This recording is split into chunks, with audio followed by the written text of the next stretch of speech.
This is Mustang Football. Brought to you by Advanced Homes and by American Bus Sales. Advanced Orthopedics of Oklahoma. Neely Insurance and Financial Services. Edwin Evers Pecans. Armstrong Bank. Texoma Tractor. Will Rogers Animal Hospital. And by RCB Bank. This is the Advanced Homes Tailgate Show.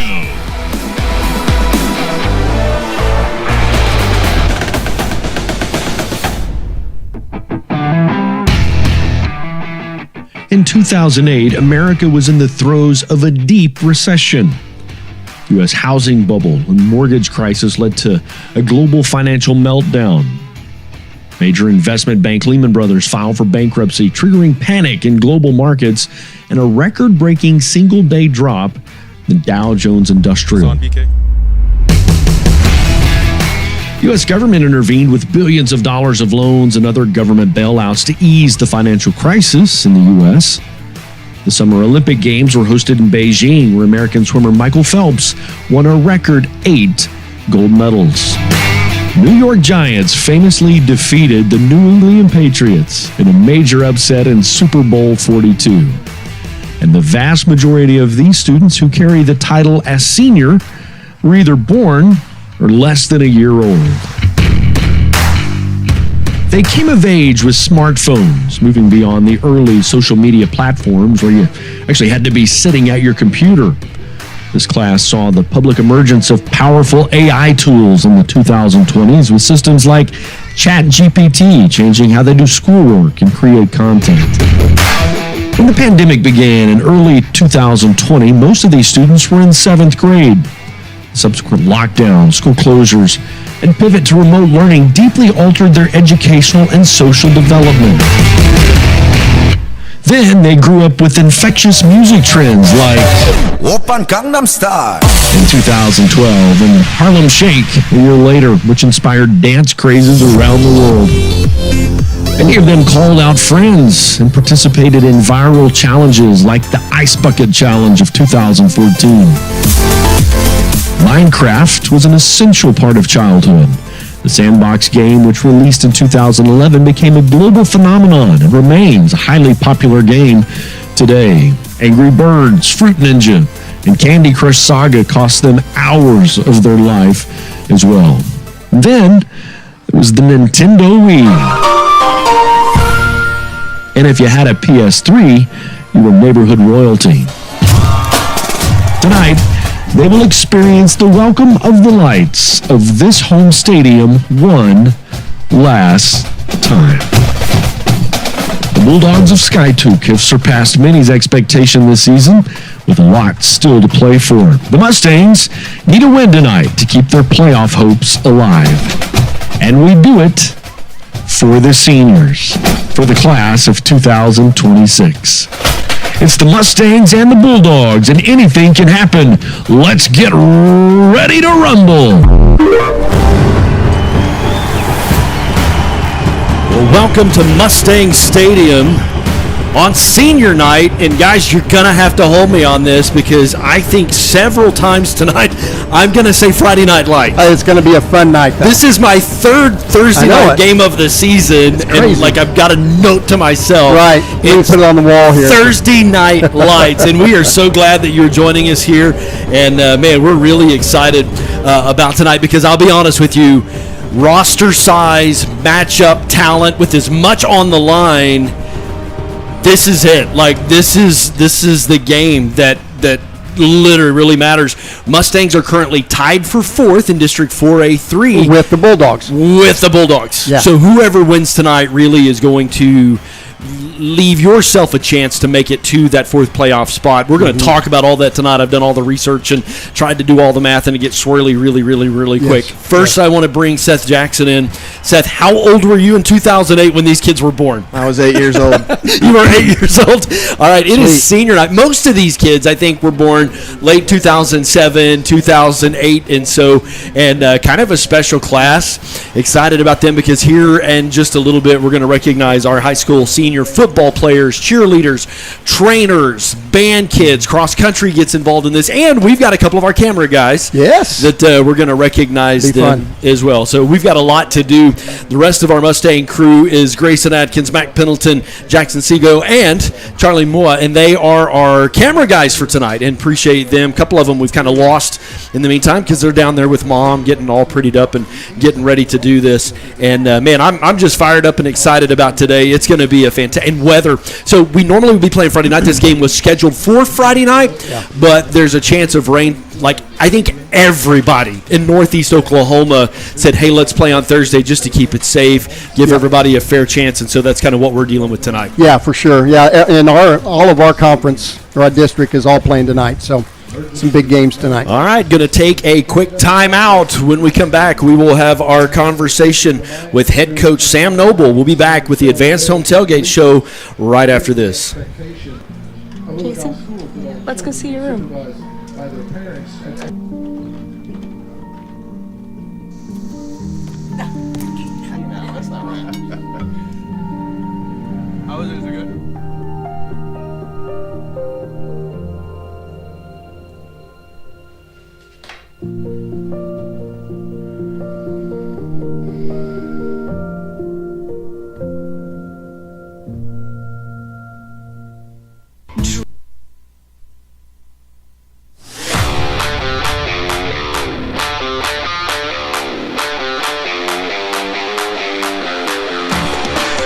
Welcome back to the Advanced Home Tailgate Show. Time for our visit with head coach Sam Noble. Sam coming off a great win at Catoosa that I think was well timed for this team.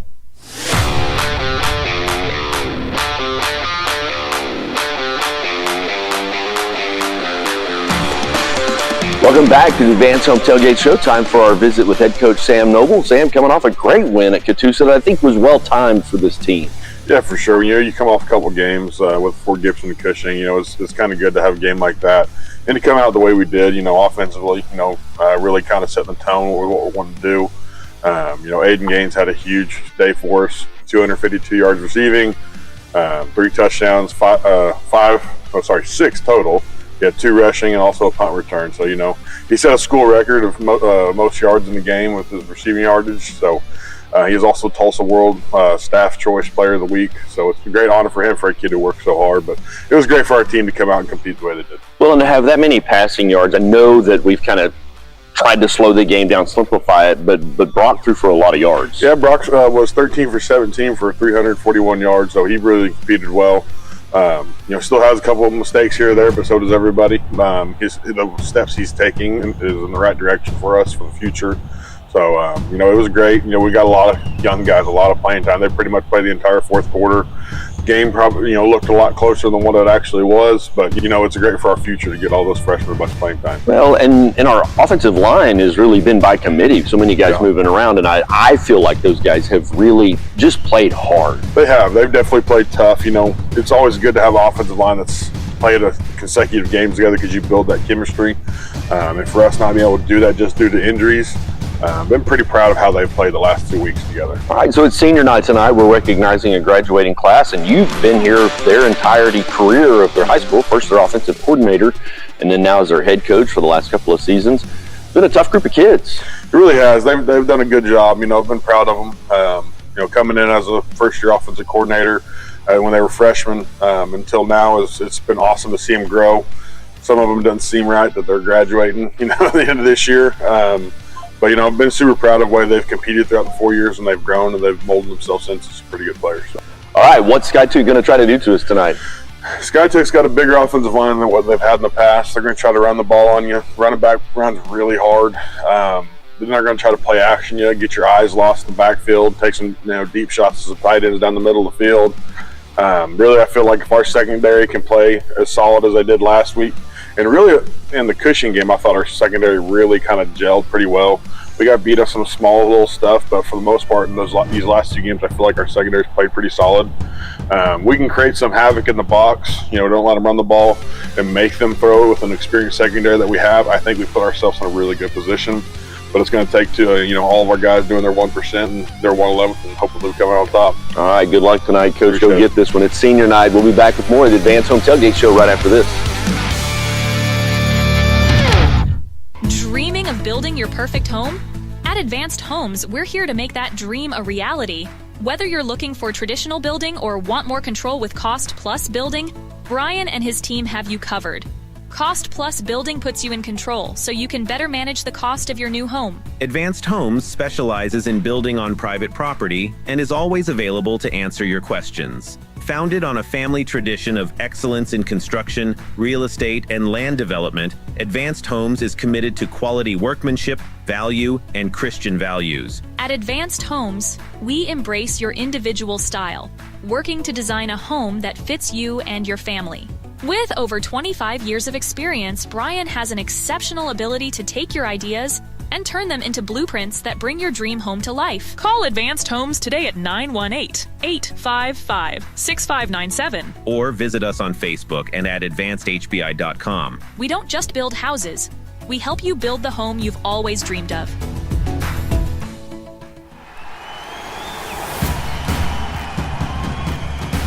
Well, welcome back to the Advanced Home Tailgate Show. Brent Kellogg along with Todd Brock and FFA instructor, team that shoots skeet instructor, guys that works the shop. I don't know, how many titles do you, you do all the things, right? To help with a lot of things. Seth Jackson is with us tonight as the Mustangs are celebrating senior tonight. And, guys, there's a lot of stuff going on, including mass band, which is one of my favorite things. Both of my kids actually were able to take part in that. And I remember when they were, in middle school, that was a huge thing to get here early, and you get to march with the big kids and do all that stuff. And so mass band is tonight. Our cheerleader is going to perform at halftime. And we are going to recognize an incredible senior class. That's why we're on the air early. And so you probably noticed that, we've kind of started things a little bit early. So, guys, let's go ahead and jump in and take care of a little business. Let's walk through kind of who our expected starters are for tonight.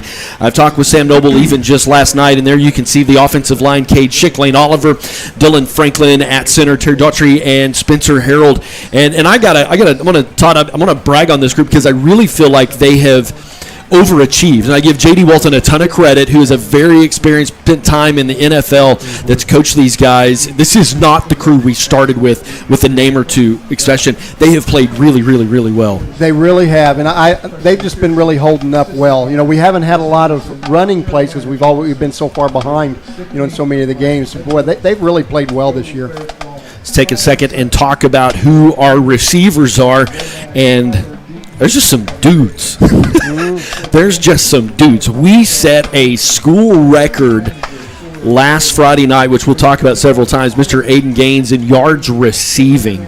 And, man, he just put on a clinic with 6 touchdowns, 3 of those passing, 2 of those rushing. One of those was a punt return. He has 479 receiving yards total on the season. Last week alone, he had 252 receiving yards. And so he's surrounded by some good guys, too. I kind of expect Yuri to have a good night because they're going to cheat. They're going to put an extra set of eyes on Aiden. They're not going to let him do what he did last week, and he's got something to say about that. Reed Barron in there. I apologize to the Barron family. Went back and listened, and I called him Baron Reed a couple of times. And Reed, I am so sorry. I know your first name's Reed. I apologize. And then Maddox DeVille was just a veteran receiver, and Maddox is going to have some opportunities tonight as well. Let's talk about kind of who the expected. There you go. There's your quarterback, and 71% passing completion percentage last week. Yeah, 13 of 17. And he had an incredible game last week, a freshman. So kudos is that to the offensive line, giving him time. And then Tucker Rogers has been very serviceable as the running back. Yep. So here's some numbers on Brock. At Fort Gibson, he had a 61% efficiency rating. Cushing, which they brought heat all night, 51.7%. That's still really good. 51%. Yeah.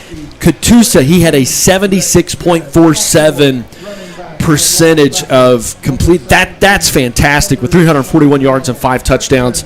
And we're going to need more of that tonight for the Mustangs really to kind of deal with and take care of Skiatook as well. So you guys' thoughts on just kind of our receivers in the backfield? Yeah, well, last week I believe Aiden had over 400 yards or close to it in total offense. Total offense, yeah. With the punt return, and then I think he ran for 50 yards or something like that. So, yeah, it's really good. And thinking about Brock's numbers, he had two drops that I can remember that were just right there. Yeah. So, that very well could have been way up there in terms of percentage. He's doing a great job. Seth, I do think those other receivers tonight, and we'll talk to this in a little bit, but they need to catch the ball when it comes their way, because I just think they're going to cheat a guy on Aiden. I think Aiden's going to be in double coverage a lot tonight. Oh, absolutely. I think if Skiatook watched any film from the past couple games, they're gonna cheat over to Aiden's side, and it's going to open up Yuri and Maddox a little bit to get some more plays. You'll see Reed come out of the backfield or even off the line to probably catch some passes as well. And I think you might even see some running backs leak out for some screen passes tonight. I think we have a really good chance to get a lot of people involved into our passing game tonight.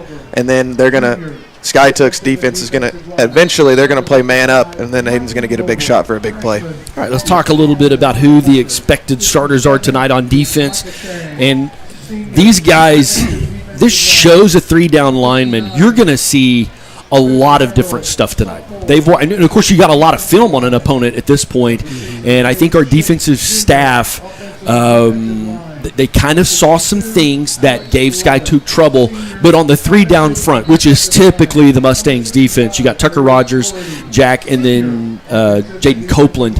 And, man, if they can just get their quarterback's pretty good. Their running back is really good. If these guys can close that lane, I think tonight you're going to give your linebackers and your secondary an opportunity to kind of make some big plays. And they've had a good year. We've not gotten blown off the ball very often, which is really amazing because these guys are always undersized to the teams that we've had to play. All right, let's take a look now at who we expect at the linebackers. Little bit of a shuffle. Normally, Cade Evers on that right side would be that starter. He's been under the weather this week, and so what Coach told me last night was kind of a game-time decision. But I'm going to tell you. He's been playing a lot. Jax has been lighting it up. Yeah. So, Cade, absolutely. So that core right there with, of course, Garen Dennis right there is the anchor man. We'll show you some of his stats, leading the team in tackles. These guys got a big task for them tonight, Seth.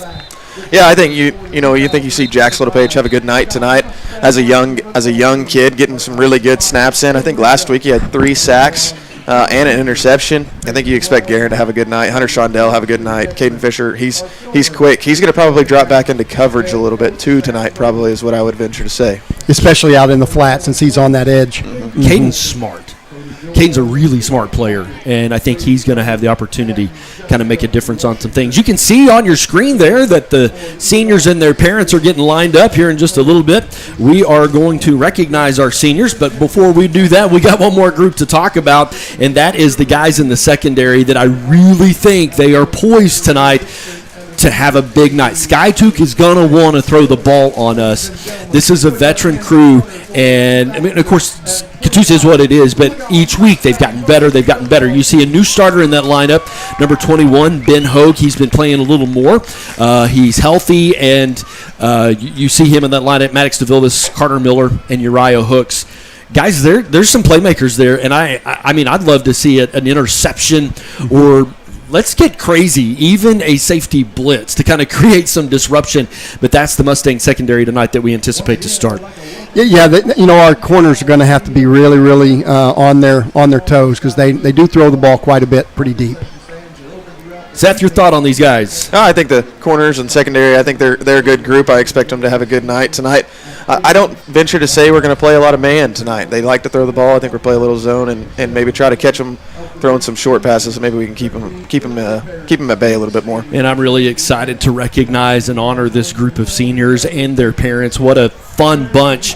And, man, really just excited to celebrate all of these guys. Guys, we got about 4 minutes here until we kind of need to jump into anything. And tell me what, let's go ahead and kind of switch things around. Let's talk about who you got tonight.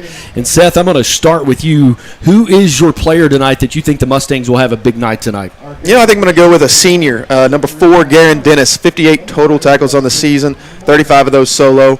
A stone-cold killer on defense. He is very, very good. He's smart. He knows where the ball is going. He gets involved. And then even on the offensive side of the ball, you'll see him as the kind of the cowboy back, if you will, leak out, maybe catch a pass, but a really, really good blocker to open up some running lanes and even give the quarterback just a little bit more time. I've labeled him the hit man. 35 solo tackles this season. He's had 23 assists, 6 of those for loss as a linebacker, and 58 total tackles, and that takes everything. That's your assist. That's the total of things, and you can see there he's got 58 total tackles this season, and I think that's a really good who you got. What about you, my man? I'm going to go with Uriah, number 2, Uriah Hooks. I feel like he needs to have a good game on both sides of the ball. We need him to get the ball because, like we talked about, I think they're going to probably pressure Aiden a little bit more so our other guys will have an opportunity.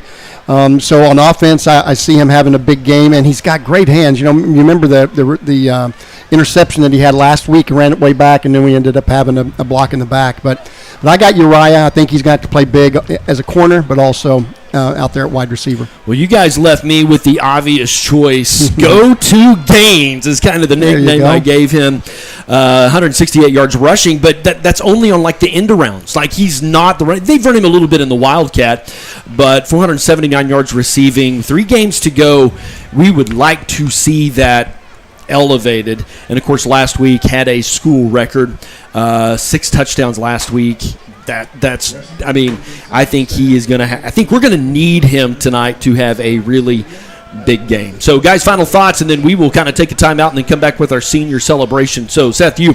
Yeah, I think I'm excited for this game. It plays with a lot of anticipation. The boys know, the coaches know, the community knows that this is a big game for us, and I think it's going to go good. I think Skiatook has gotten better since last year. I think we've gotten better. I think this is an opportunity for us to really prove what we've got. Excited to watch them run the ball, maybe pass the ball a little bit too, but I'm really excited to watch our defense play today. Yeah, and Skiatook's coming in with only 1 loss, and so they're kind of thinking, they're kind of feeling their oats, so to speak, and I feel like we got a great opportunity to upset them because I think they are the favorites, at least according to some of the prognosticators. Going to take a time out. When we come back, you won't hear us. You will be joined in the stadium, and we are going to recognize and celebrate our seniors. This is the Advanced Home Tailgate Show. At Raising Cane's, we're huge football fans, but we're also fans of over 30,000 other partners in the communities we serve. When you order our hand-battered chicken fingers, you're also supporting your hometown. Raising Cane's Chicken Fingers, one love. Family, it's bigger than bloodlines. Stronger than DNA. It's the circle we draw around the people that matter. The people we care about and care for. The folks who inspire us, guide us, root for us. Family means finding common ground, rolling up our sleeves, and making our way side by side. Armstrong Bank. Strength runs in our family. What does strength look like? It's building something that lasts. It's working hard to make good things happen and being there for others. To us, it looks a whole lot like you. Armstrong Bank. Strength runs in our family.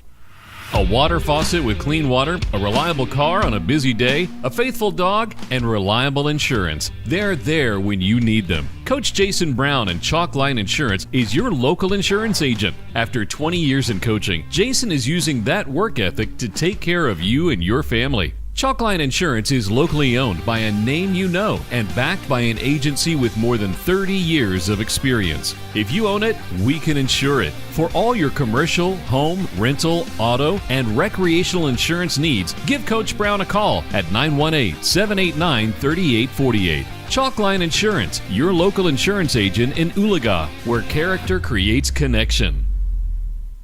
It takes less than 1 minute to find out if you may have prediabetes. You can do it here. But you probably won't. You're busy. Kids, work, show coming back in 48 seconds. So let's do this now. Hold up one finger if you're a man, women, 0. 3 more fingers if you're over 60, 2 over 50, 1 over 40. If you're not sure, keep in mind you're sitting on a couch right now, so 1 more finger if you're not very active. 1 finger if yes, 0 if no. 1 yes, 0 no. Next, find the body type that looks most like you and hold up that many fingers while I look around awkwardly. And that's it. If you're holding up 5 fingers or more, you probably have prediabetes. Sorry to be so blunt, but hey, you're busy. Just go to the site. And this is when the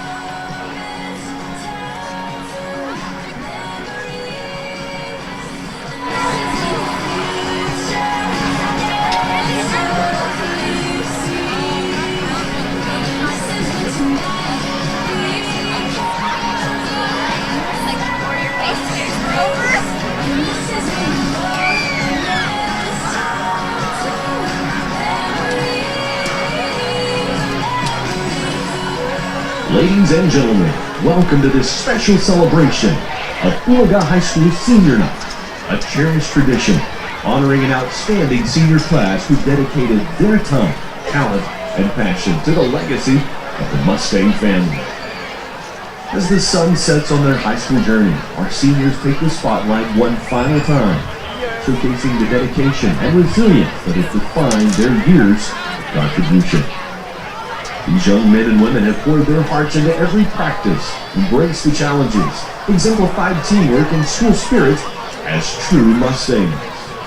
It is now our honor to introduce each senior, along with their parent or guardian, who've been unwavering in their support, cheering them on every step of the way. To the parents, families, and friends who've been there for these students throughout their high school career, we extend a heartfelt appreciation. Ladies and gentlemen, we are proud to present to you this year's senior class. Our first senior to be recognized is Reed Barron. Reed's the son of Zach and Missy Barron. He attended Oologah-Talala schools for 14 years. He participated in basketball for 12 years, golf for 4 years, and football for 1 year. After high school, he plans to attend the University of Tulsa. We'd like to thank his mom and dad for always supporting him, making countless sacrifices for him to have the best childhood. We would also like to thank his brother for toughing him up and never letting him beat them in their driveway basketball games. Mustang senior Reed Barron. Our next Mustang senior, Micah Chang. Mike is the son of Say and Johan Chang. He's attended Oologah-Talala schools for 9 years. Participated in football for 6 years, wrestling for 4 years, soccer for 6 years, and track and field for 2 years. After high school, he plans to go to college and seek a higher education. First and foremost, he wanted to thank God for being with him every step of the way. Without his relationship with Christ, he would never be the person he is today. He's deeply grateful to his parents for their constant support and love. To his brothers, Sam, Ezra, and Seth, he thanks them for teaching him what it truly means to be an older brother. They've helped him grow in ways he could never have expected. He's also thankful for the encouragement, laughter, and life lessons shared with him by his extended family and friends. And lastly, to his youth group, he thanks them for the many fun memories and meaningful moments that will carry with him forever. Mustang senior Micah Chang. Our next Mustang senior is Garen Dennis. Garen's the son of Gary and Tara Dennis. He's attended Oologah-Talala schools for 1 year. He participated in football for 1 year. After high school, he plans to serve on a mission for the Church of Jesus Christ Latter-day Saints. We'd like to thank his parents for always supporting him. Mustang Senior Garen Dennis. Our next Mustang Senior, Maddox DeVildas. Maddox is the son of Leonard DeVildas. He's attended Oologah-Talala schools for 5 years. He's participated in baseball for 5 years, football for 5 years. And after high school, he plans to go to college, play baseball, and a degree as a mechanical engineer. We'd like to thank Coach Noble, Coach Rob, his parents, and Jesus. Mustang Senior, Maddox DeVildas. Our next Mustang Senior is Terry Daughtry. Terry's the son of Levi Daughtry, Megan Cooper, and Angie Daughtry. He's attended Oologah-Talala schools for 12 years. He's participated in football for 5 years, soccer for 3 years, track for 3 years, and wrestling for 3 years. After high school, he plans to attend Spartan University, get his A&P license like his father. He first wanted to thank God for always being in his corner and serving as a rock in his life. He then would like to thank his parents and sister for shaping him into the person he is today. He'd also like to thank his best friends, Micah, Sam, Lucas, and Caden, for always having his back and keeping him on track when he's made mistakes. Lastly, he'd like to thank his brothers he's played with over the years and made football something he would cherish forever. He's thankful for all of them. Mustang Senior, Terry Daughtry. Our next Mustang Senior is Caden Fisher. Cade's the son of Ken and Sherry Fisher. He's attended Oologah-Talala schools for 6 years. He's participated in baseball and football for 6 years. After high school, he plans to attend the University of Oklahoma. We would like to thank the Lord for giving him the ability to play the sport he loves. His parents were always believing in him, pushing him to be a great athlete, but an even better person. Mustang Senior, Caden Fisher. Our next Mustang Senior is Dylan Franklin. Dylan's the son of John and Monica Franklin. He's attended Oologah-Talala schools for 14 years. He's participated in football for 7 years, TSA for 7 years, soccer for 6 years, FFA for 5 years, swim for 4 years, MTHS for 4 years, BPA for 3 years, and Northeast Tech Criminal Justice for 2 years. After high school, he plans to get a degree in criminal justice and go to work in the criminal justice field. I'd like to thank his mom and dad for pushing him to be the best he can possibly be and keeping him involved in sports. I'd also like to thank all of his coaches throughout the years who taught him how to be mentally tough and pushed him to become better. Finally, gives thanks to God for giving him the strength to keep pushing forward. Mustang Senior, Dylan Franklin.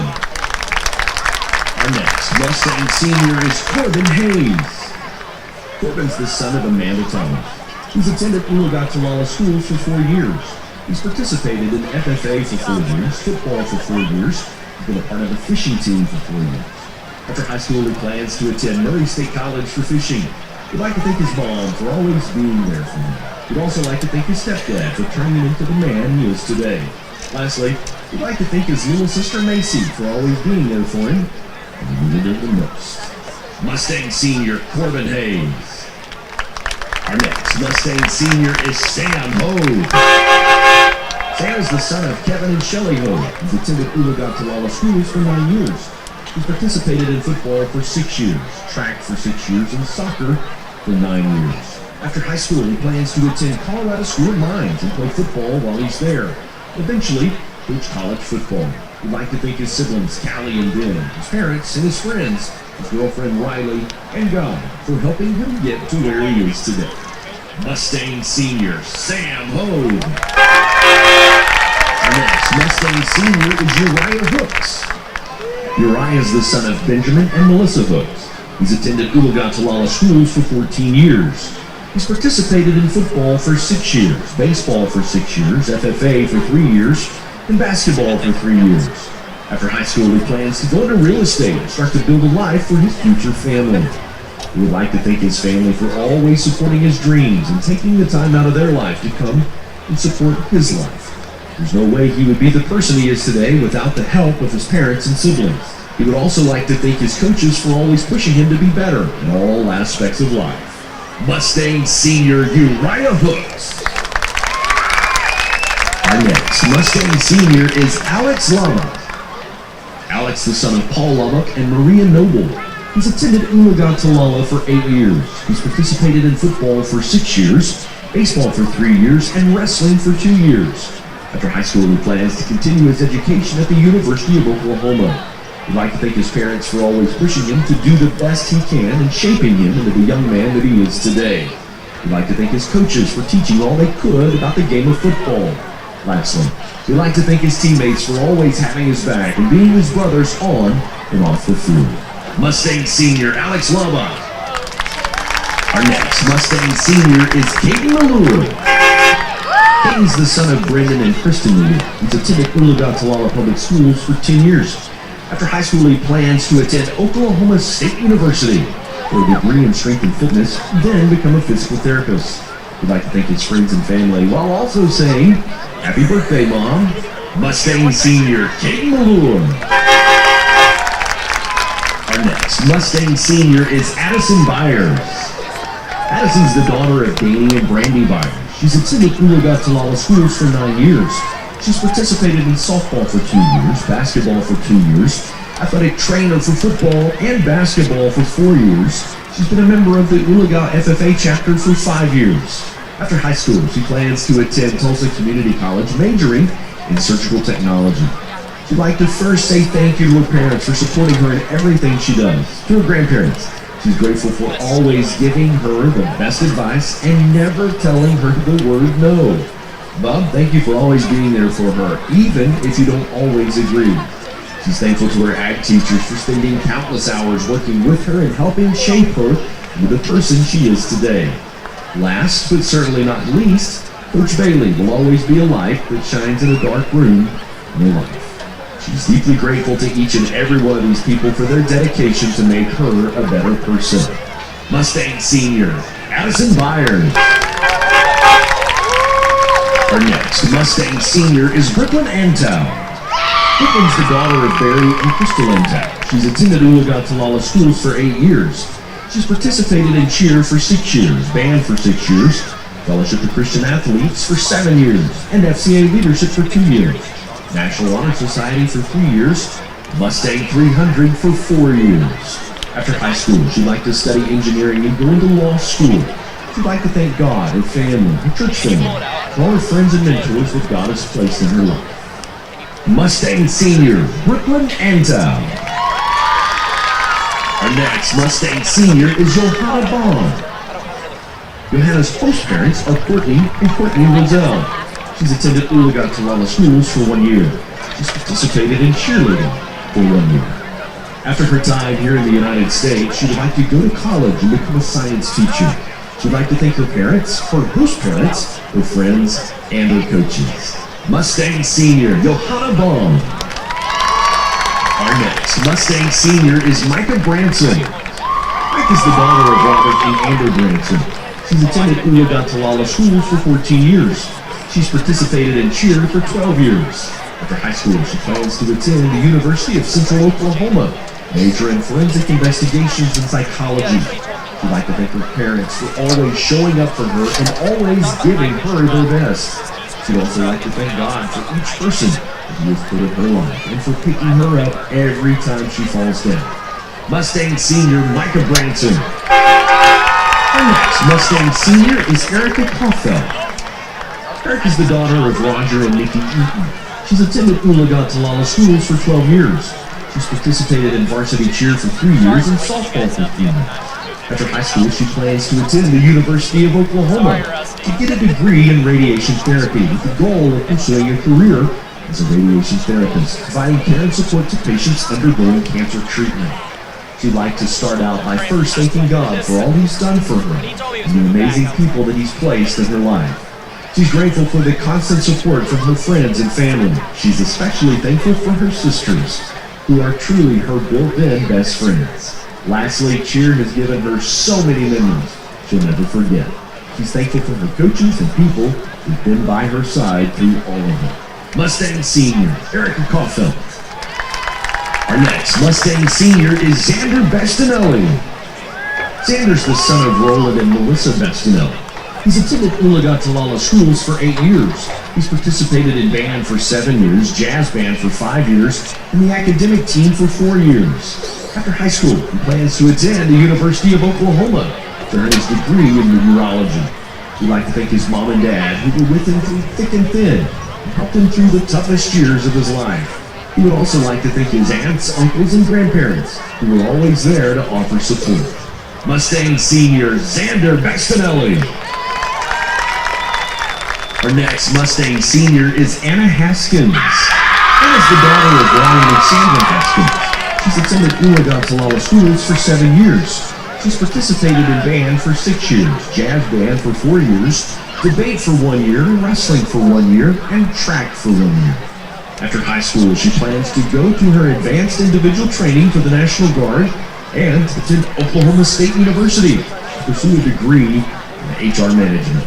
She'd like to thank God, her mom and dad, Mr. Smith, Mr. Matthews, all of her friends, and all of her dogs. Mustang senior Anna Haskins.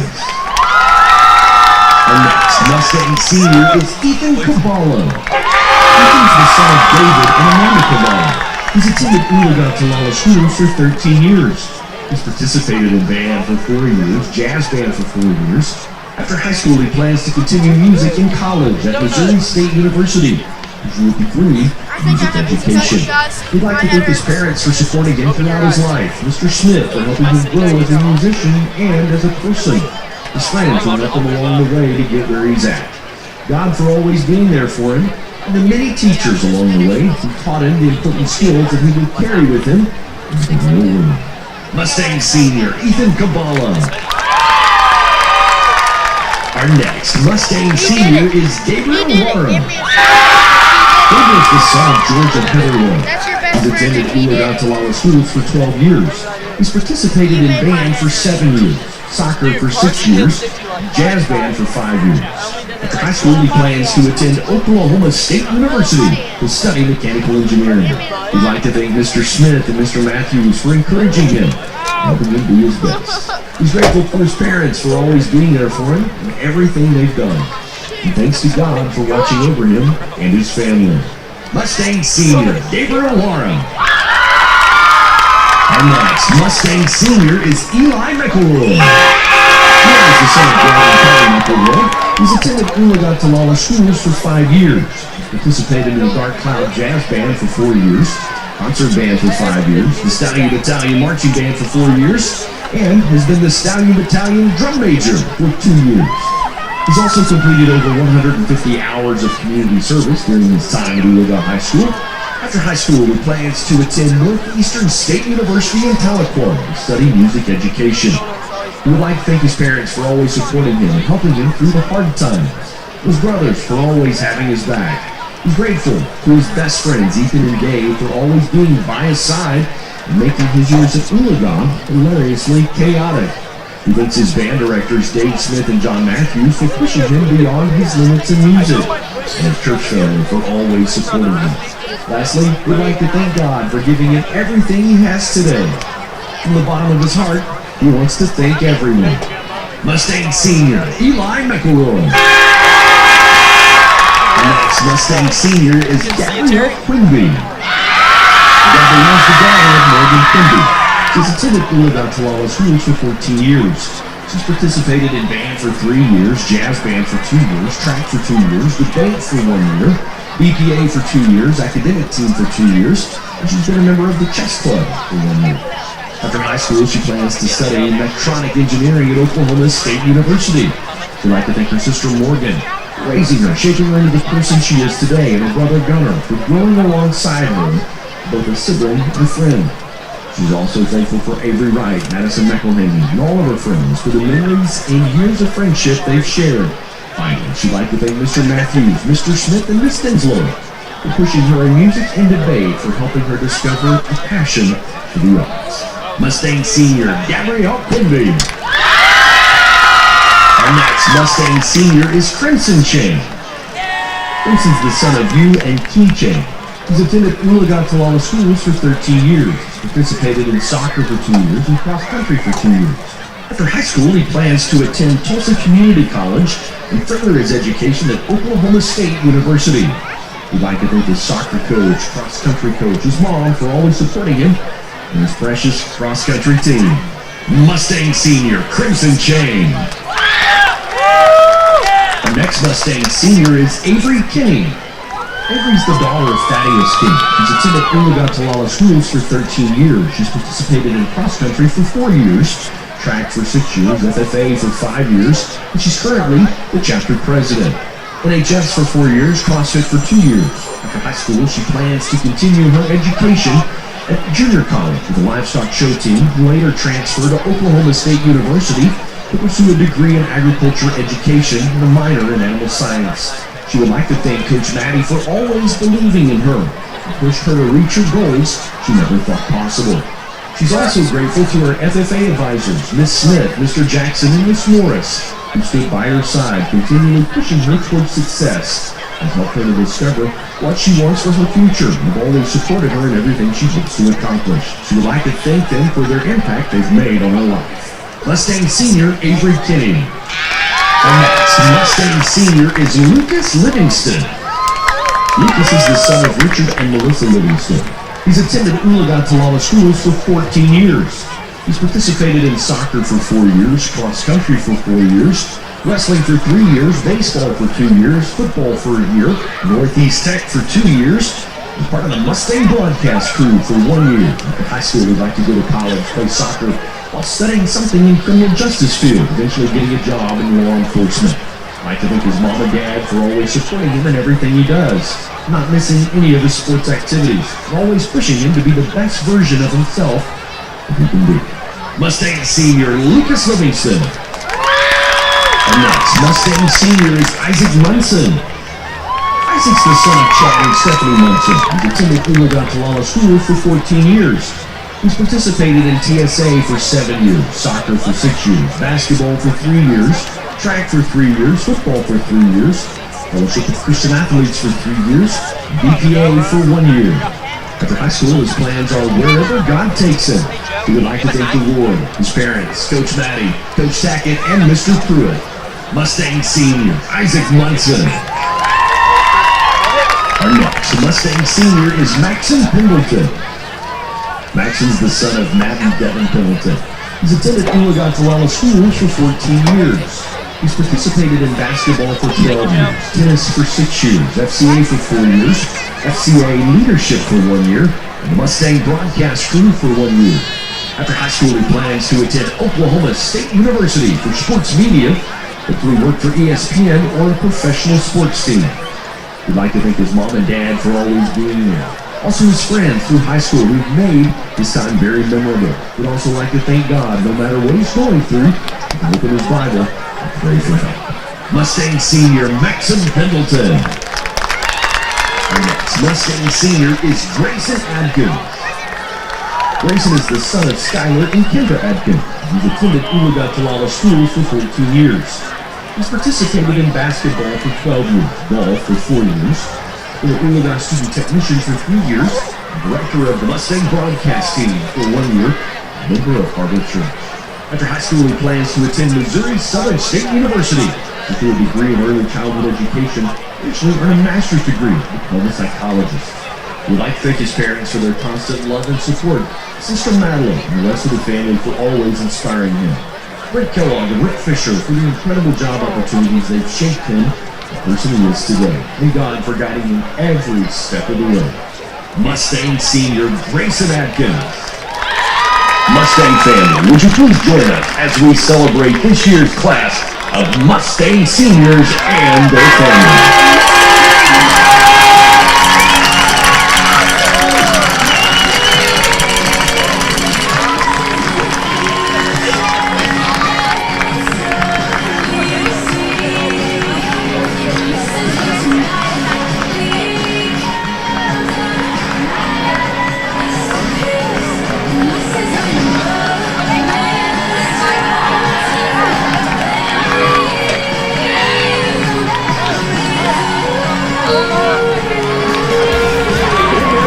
Located in the heart of northeast Oklahoma, right off Highway 169 in Talala. They deliver the highest quality livestock feed and service. Mid-America Feed supplies over 30 feed dealers across Oklahoma, Kansas, and Missouri. And with bulk truck hauling up to 24 tons, they'll deliver straight to you. We offer full service options, including custom mix feed, dealer support, and more. All built to meet the needs of cattle and horse operations with unmatched quality and reliability. Stop by the store, where you'll find feed and supplies for animals of every size. Mid-America Farm and Ranch is your cattle, horse, and pet headquarters. Mid-America Feeds delivers excellence from the heart of Northeast Oklahoma straight to your pasture. Give them a call, 918-275-4292. Visit their website at midamericafarmranch.com, where quality meets the land. Mid-America Feeds, highest quality livestock feed and service. What does family look like? It's time spent and memories made. It's loving someone through their ups and downs. To us, it looks a whole lot like you. Armstrong Bank. Strength runs in our family. What does strength look like? It's building something that lasts. It's working hard to make good things happen and being there for others. To us, it looks a whole lot like you. Armstrong Bank. Strength runs in our family. RCB Bank is community. RCB Bank is friendly customer service. RCB Bank is trusted. RCB Bank is here to help. RCB Bank is yesterday, today, and tomorrow. RCB Bank is everywhere you need us to be. We are RCB Bank. Open an account online today to see why our customers always say, RCB Bank, that's my bank. Family. It's bigger than bloodlines, stronger than DNA. It's the circle we draw around the people that matter, the people we care about and care for, the folks who inspire us, guide us, root for us. Family means finding common ground, rolling up our sleeves, and making our way side by side. Armstrong Bank. Strength runs in our family.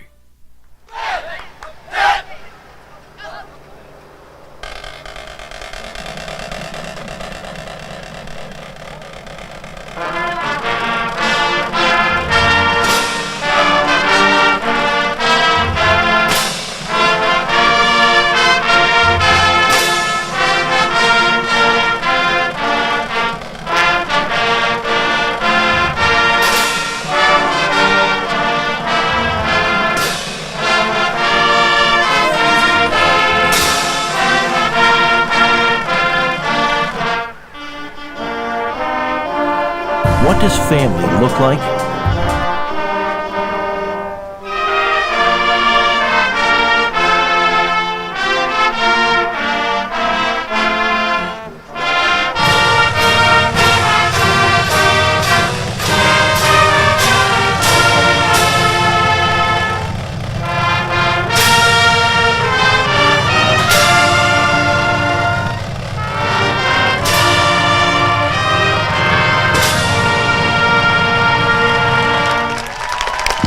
Man, guys, that was fantastic. What an incredible group of seniors. What an incredible pregame show and the national anthem. And I know I'm going to say it a lot Friday Night Lights, but we are live on a Thursday night due to the weather that's expected tomorrow night. So I think most high schools in the state of Oklahoma are playing football tonight. Todd Brock, along with Seth Jackson, Brent Kellogg, and the rest of the Mustang crew. Ladies and gentlemen, thanks for joining us. Guys, I'm really fired up because I think this could be a really good game tonight. I think it may be the best game of the year. As far as for we us, go, absolutely, for us. Yeah, I'd have to agree. I think we're rolling. I think last week was a big confidence booster for our players and our guys. I expect a big game for our guys tonight. Yeah, well, because we're pretty evenly matched, I think. So that it's going to help. It's going to help a lot for us to be evenly matched. We've been outmatched 3 or 4 games already this year. Just the bigger kids, bigger teams. My third Thursday night game. Isn't that crazy? You know what I mean? Because, some of them were scheduled. Fall break was, and then we've got this. And so absolutely enjoying that. Guys, let's take a little bit of time and talk about the keys to the game and what the Mustangs need to do tonight in order to find success. And number one, for the offense, I said, let's take that second step. Take step 2. You've been really good, 71% completion rate in that small passing game. I think tonight, in order to kind of get the edge on Skiatook, you're going to need some deep balls. And so I know the short game's been great, but, man, if we could give him enough time and if those receivers could bring that down, I think the second step in our passing game could be key tonight.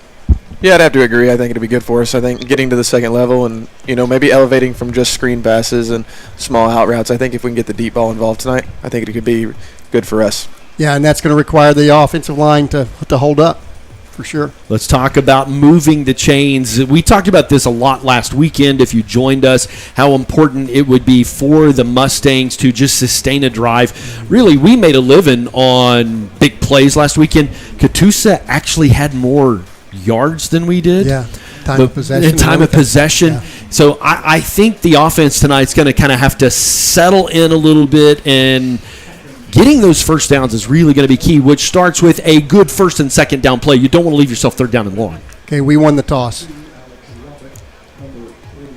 All right, let's talk about the third thing. Oh no, we didn't either. They won. I'm gonna put this in. Call it sticky hands. You can't just be Aiden.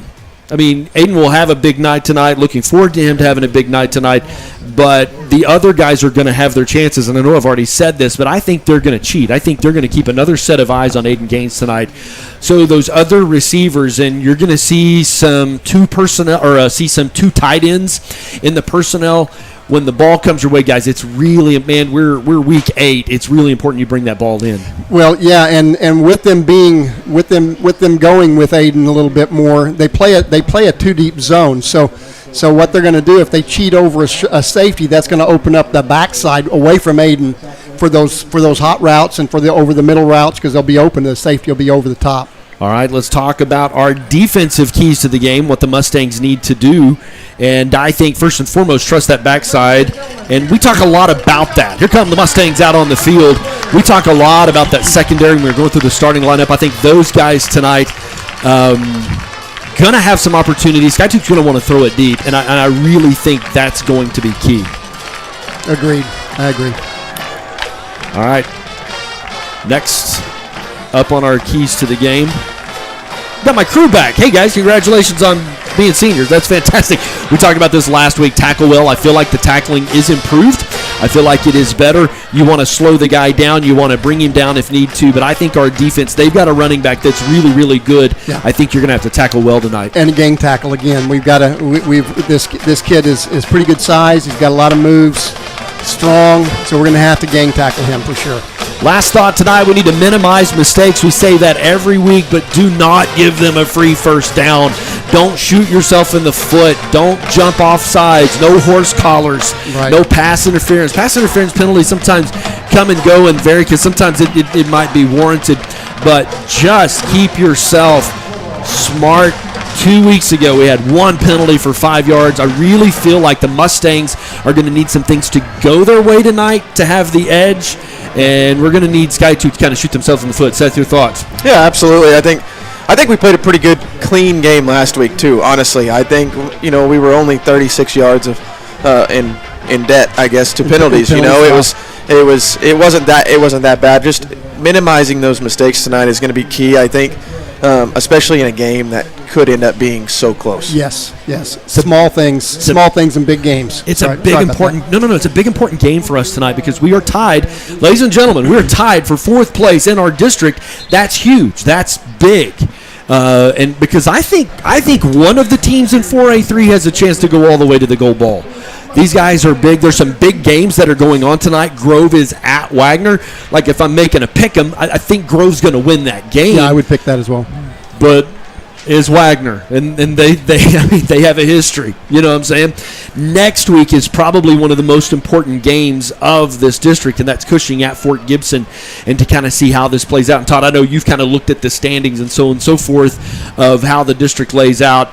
Some big games in the next 2-3 weeks. So here we go. The Mustangs are set to receive. We are playing Friday night football. And that's Maddox DeVilbus. He'll carry it out to about the 29-yard line. Mustangs will take over first down and 10.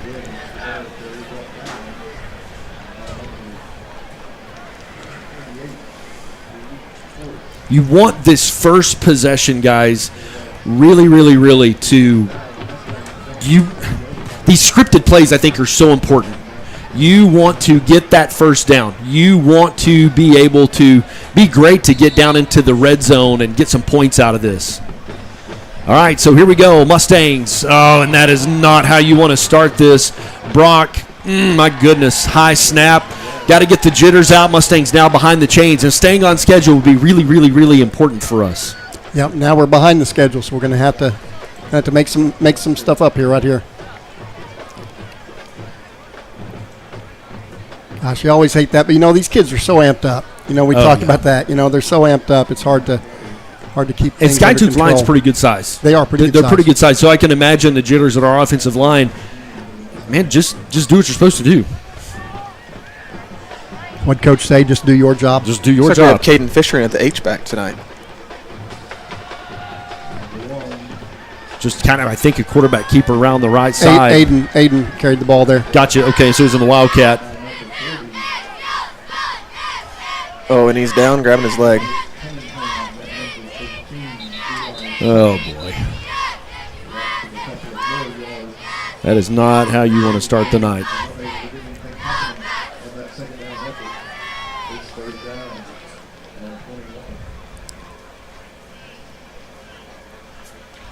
I just saw a pile kind of falling on top of him. He's up, walking to the sidelines, which is a good sign. Maybe he'll just stretch that out. I think he got hit in the calf. There may even be a bit of a cramp issue.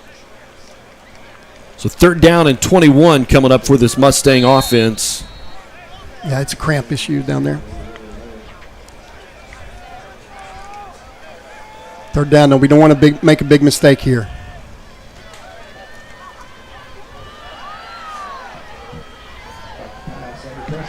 Pass completed on the right side. I think going to get a couple of yards shy of the original line of scrimmage. Not how you wanted this game to start. And guys, it really all just started with that first snap. You got the jitters, and Mustangs will bring out the punt team. It's hard to overcome a play like that at the very beginning of a series. Minimizing those mistakes, whether it's penalties or things like a bad snap.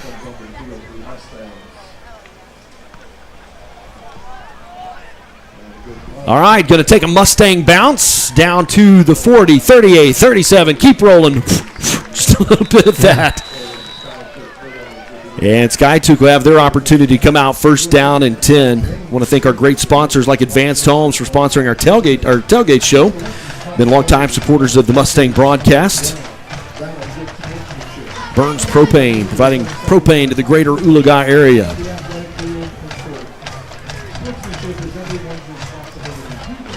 And here come the Skiatook Bulldogs.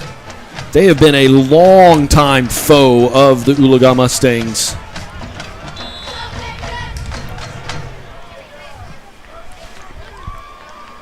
Handoff up the middle. They've got a good running back.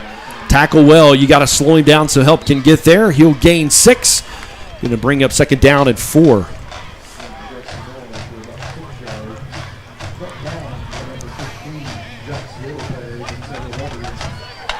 And this was the focus that Coach had mentioned, that he wanted to try to get them where they were off track and not having that running game going and kind of make them throw the ball. So we'll see how we do with that. 3 down linemen for the Mustangs, but they've got a guy up at the line. They're just going to hand it off again. Lots of space. He'll pick up 7. First down and 10 coming up for the Bulldogs.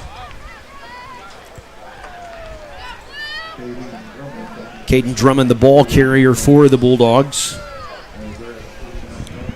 Things went about as bad as they could go for the Mustangs on their possession. Skiatook doing what they want to do. They want to move the chains. They're going to want to throw the ball at times tonight, but so far they haven't needed to because that number 2 has just been able to pick up good chunk plays. Pass over the right side. Way to just hang on and bring him down. Careful. Oh, man, we've got an unsportsmanlike conduct. We'll see who they're going to call it on. Flag down. We'll wait the official white hat. We had some extracurricular back there in the back. far backfield Both teams, have a lot to play for tonight. Both playing with a lot of energy as well.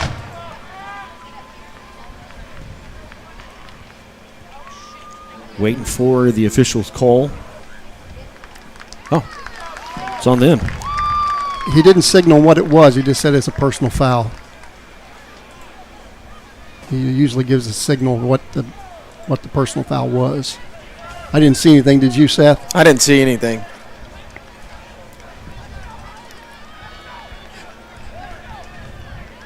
Well, there's no plug-ins there.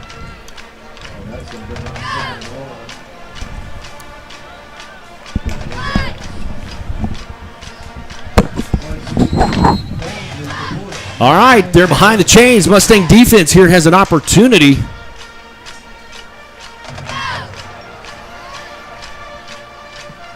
Handoff up the middle. He was met right at the line of scrimmage. Good defensive line by the Mustangs. Really just met him right there, Seth. He picked up a couple, but now they're in third down and long. Third down and long. They met the defensive line, did what they were supposed to do. They kind of got through the front there and stopped the running back. That's what we need. We need to do that all night long. They had just a little bit of momentum. You know what I'm saying? Because of our bad snap, our bad first possession, they had just a little bit of momentum. So the Mustang defense there got him third down and long. Don't let him out. Don't let him out. Mustangs shift the defense a little bit because they've got three receivers here. Oh, how about that? Whew. Mustangs get helped out. Pass intended on the right side. Number 8, I believe, Rico Godfrey, and incomplete. Fourth down coming up.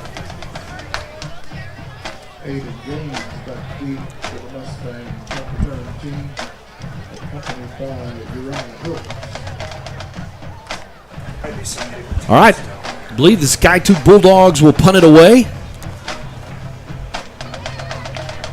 Oh. Yeah, that'll work for us. That'll work for us. Look at that defense getting excited out there. Man, that kind of moved the special teams, moved the momentum back the way to the Mustangs, because now you have incredible field position on the other side of the 50-yard line. Yeah, I believe our offense is a little bit more amped up now. I think they watched our defense stand strong out there, and that's going to be really good for us. I think what we need to do here on offense is just stay poised. I think we'll be just fine as long as we can stay poised.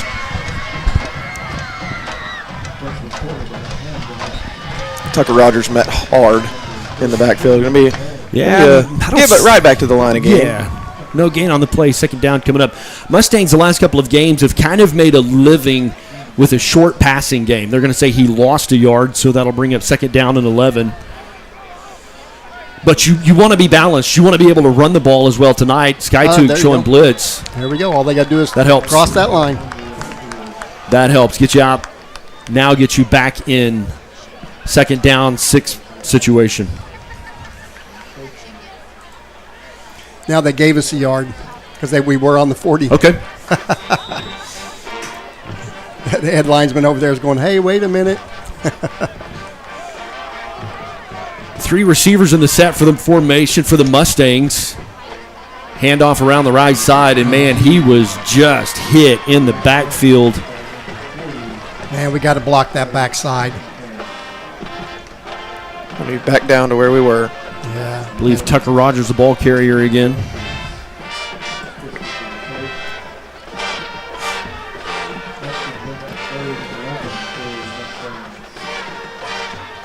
Their defensive front is a pretty large group of guys. I don't have anything here that tells me height and weight on any of them, but they are just a little bit bigger than our guys, just a little bit. Yeah, Mustangs have got 3 receivers with a tight end in there. Going to do kind of an end around. Here he is, Aiden Gaines. He's got to get to. We got it. Yeah, had to get to the 29 for the first down. And I believe he got it. Yep, that'll be a first down. Had to get to the 29. Looks like he got down to the 27. First down and 10 for the Mustang offense. You needed that because so far you just haven't been able to do a lot.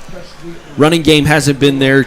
Need to kind of tap into that passing game that has kind of been that short passing game that's been so life-giving, if you will, for the Mustang offense. Here we go. First down, 10. Mustangs at the 27-yard line. We're in a too tight set. We don't see that very often. Vilbus around the left side. Nice run. About 5 yards, 4 or 5 yards. We'll take that on first down. You only need to average about 3.1 per play, and you'll be just fine. There you go. Yeah. No, yeah, you're staying on schedule. You've moved that. I mean, now you're in a really good situation for second down. You got trips to the right and left. Wow. I bet they shift out of this. Caught Skiatook with the timeout. We're going to take one with them. Our first time out of the game. Mustangs knocking on the door. 5:36 left to play in the first quarter. We'll be back with Mustang football right after this. Owen, when you came into my life, it was a whirlwind. I just can't do it. We didn't know what the future would hold, but we knew you would always be a part of it. Adopting you was the best decision in our life. And I am so proud to call you my son.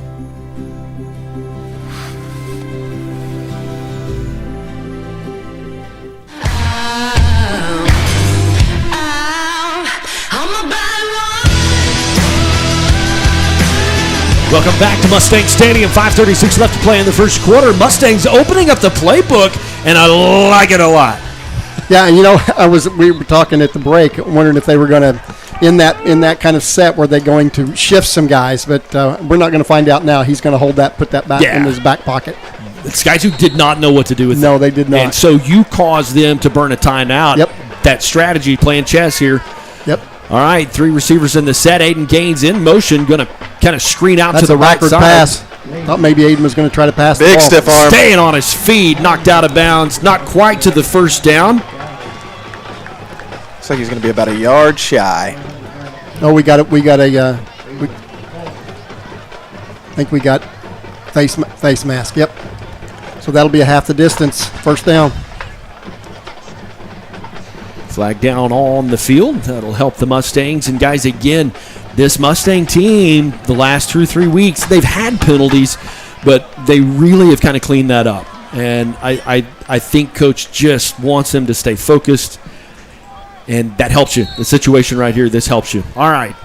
First and goal, 5:29 left to play. Mustangs with 3 receivers wide set. Aiden in motion. Tucker Rogers up the middle, still clawing forward. I don't think there was much there. No, there wasn't.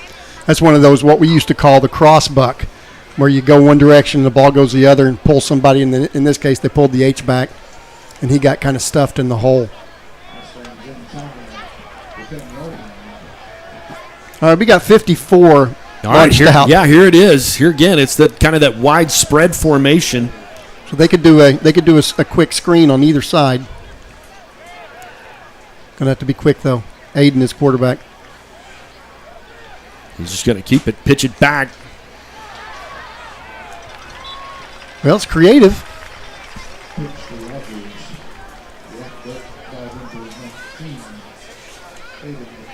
Kind of an option.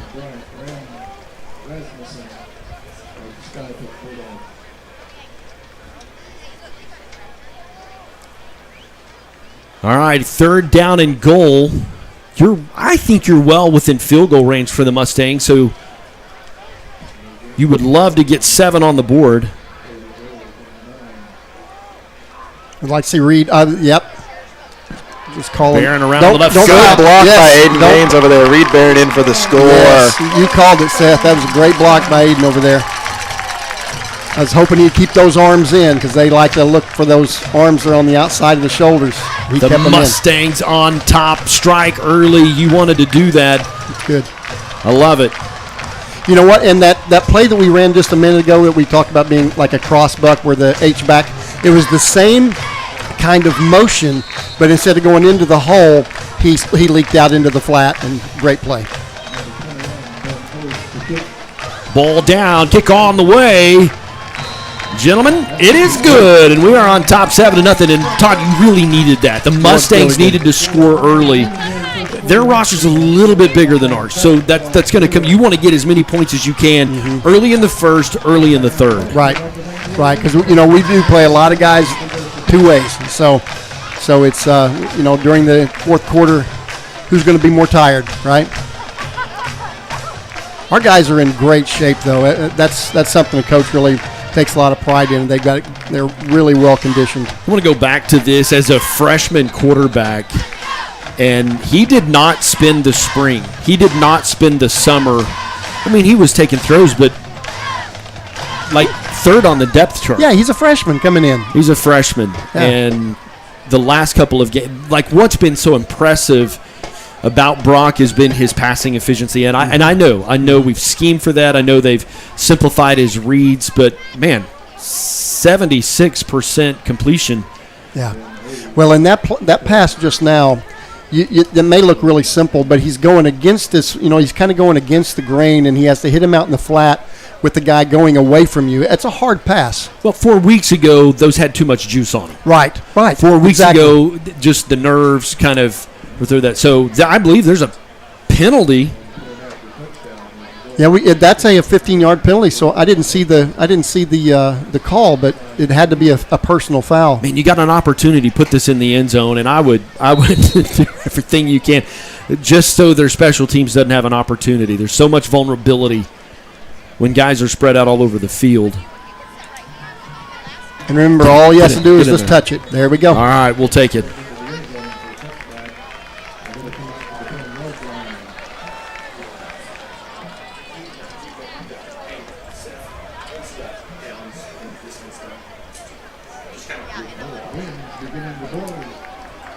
Coming up at halftime, we will have the mass band, which is really, really fun. I remember when my kids were middle school age and were so excited to get to do that. And Cheerleader's going to perform as well. The band will perform their halftime show. Not doing the Glow Show this year. They'll do it at halftime. And I got an exciting halftime show coming up for you. All right. We got 8 in the box. Stop the run. Man, you had 2 guys. Yep. You just got to slow him down and let help get there. He's a big, fast, strong runner, number 2 for Skiatook. We've already called his name several times tonight. It's Caden Drummond. When you have all your guys in the box, it doesn't take very much. You get behind them, there's nothing. We don't have anybody behind those 8 guys. We have one safety, and that puts a lot of pressure on him. Mustangs, the 3 down linemen. Man, that defensive line just crashed and allowed for a spot there on the left side. Well, Uriah came in with a big hit.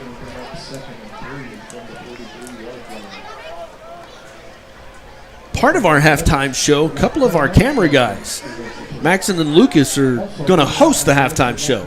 How about that? Nice. Yeah, man, I appreciate these guys and just the effort they've put in. Show up early here on Friday to help us get the cables pulled and the cameras set up. And so ESPN Minus going to be calling next week. Wanting those guys come. Ball is on the ground. I think we may have came up with it. Come on. We did. How about that? Woo! Lane Oliver picks it up off the ground. We will take Nice. it. Man, you needed some things to go your way, and how about that?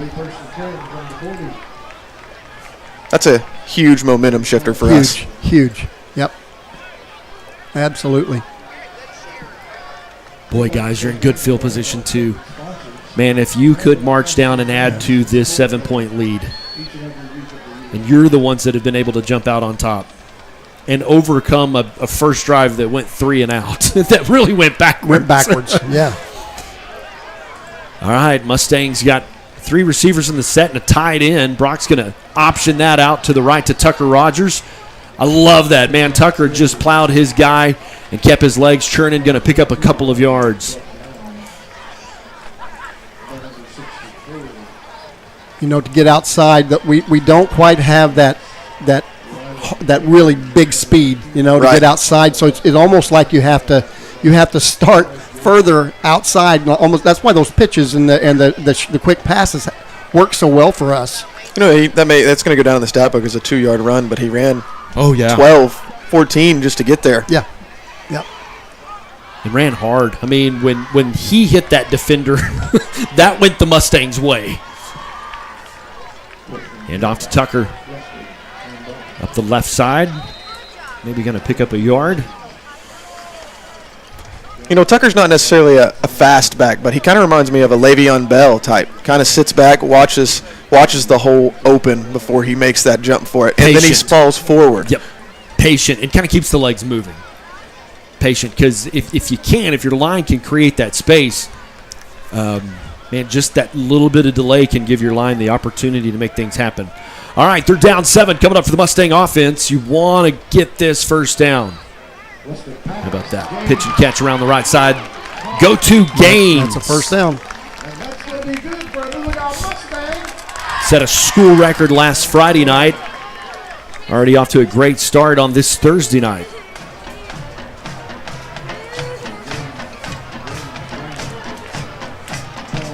Mustang first down. 4 receivers in the set.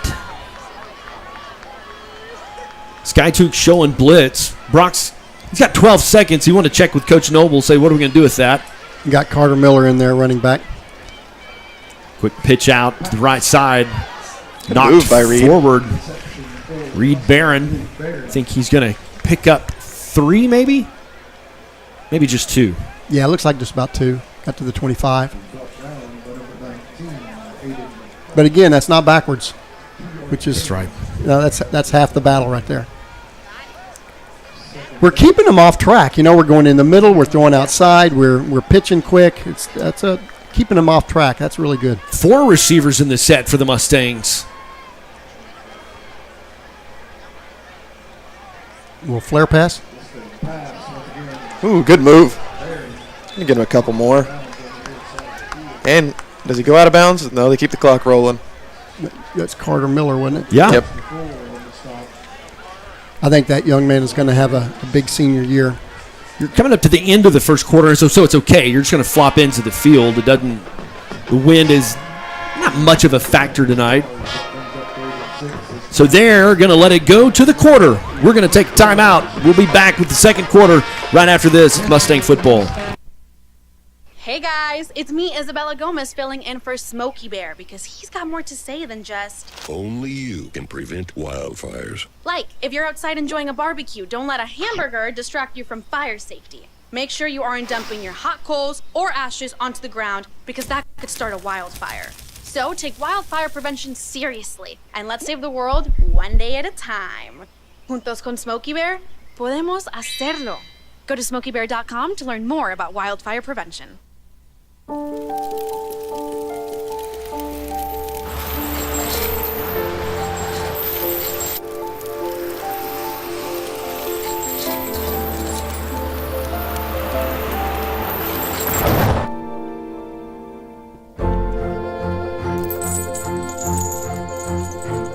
Did you know dragging chains can spark a wildfire?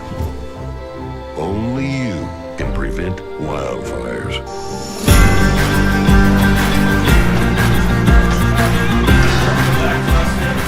Kellogg along with Todd Brock and Seth Jackson. The Mustangs have had a really good first quarter, Todd, and knocking on the door. Your 3rd down and 6. Man, it'd be nice to complete that. There it is. Nice. How about that? Let's go. Over the middle, Reed Barron, Stampede touchdown. Is that his 2nd touchdown on the night? It is. 26-yarder.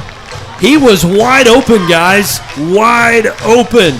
That's one of those situations where it's almost like a boxing match. You know, you hit him in the middle, hit him in the middle, and then all of a sudden you go over the top. It's awesome. With 11:53 to play in the second quarter, the Mustangs go up by 14 because the PAT is good. I love it. Mustangs on script, and I really love the play calling, man. Yep. You've had several weeks to prepare for this, and you've got the playbook wide open from some very unique formations. man, I think other than that first possession, the Mustangs on target, on task. You know what? We keep talking about this, but we're in Game 7, right? And we've got a freshman quarterback that is running that it's almost like a pass run option. He fakes to the running back and throws over the top. That's just those kind of things are they're next level. That's right. And he's a freshman. That's right. Seth, what you got? Yeah, the stats look good right now. I kind of even hate to mention this. Brock Lustig, 5 of 5 for 33 yards and a TD. 2 touchdowns in the first quarter, and then 7 seconds in, he goes ahead, adds 23 more yards and another touchdown pass to his stats tonight. Reed Barron, 2 catches, 11 yards.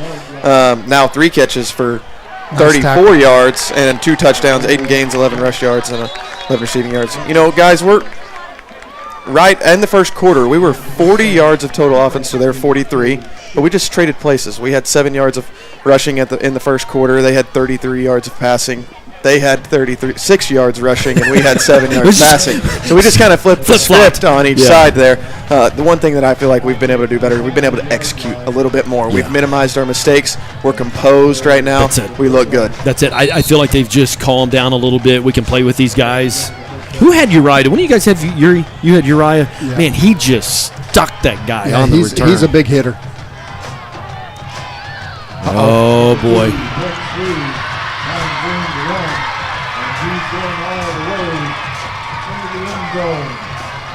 So far, guys, that's their game. Oh, yeah. So far, that's all they've had is handing it off to that running back. And, man, a couple of missed tackles. And Caden Drummond into the end zone for 6. What a run. You've got to figure out a way to slow him down, shut him down. Yes, you do. It's that's their, like you said, that's their game. That's what they come in here saying, we can do this. And so we've got to prove to them that they need to change, or they'll just keep on pounding it. Ball down, kick is on the way. It's up, and just like that, Skiatook back within a score. Yep, you're gonna have to close those lanes in and figure that out. He's a slippery back. You stop that, force him to pass. Really, is what you'd like to do. I just don't think they've been that effective with their passing game. Right. And goes back to our keys to the game. I trust our secondary. I do too. I really do. And Coach Noble talked about that. Just they really believe the secondary is up for the task of taking on these receivers from Skiatook. Well, what they're going to have to do tonight, most likely, is they're going to have to really up their game in the running game. They're going to have to come up and make some good tackles. Yeah. The form tackles, not the headshots, those form tackles.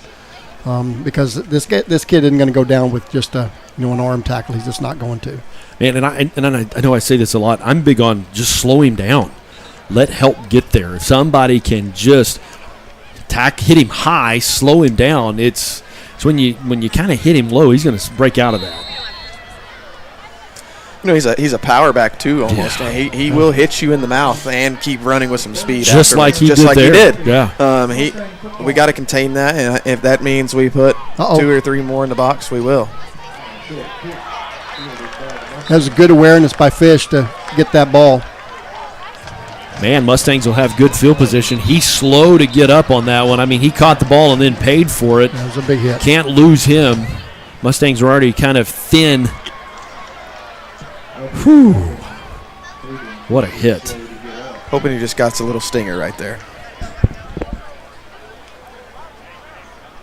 FFA getting ready to head off to Indianapolis. Got a bunch of kids going to receive some awards, walk across the stage. Seth, when are you guys leaving? Tuesday the 28th.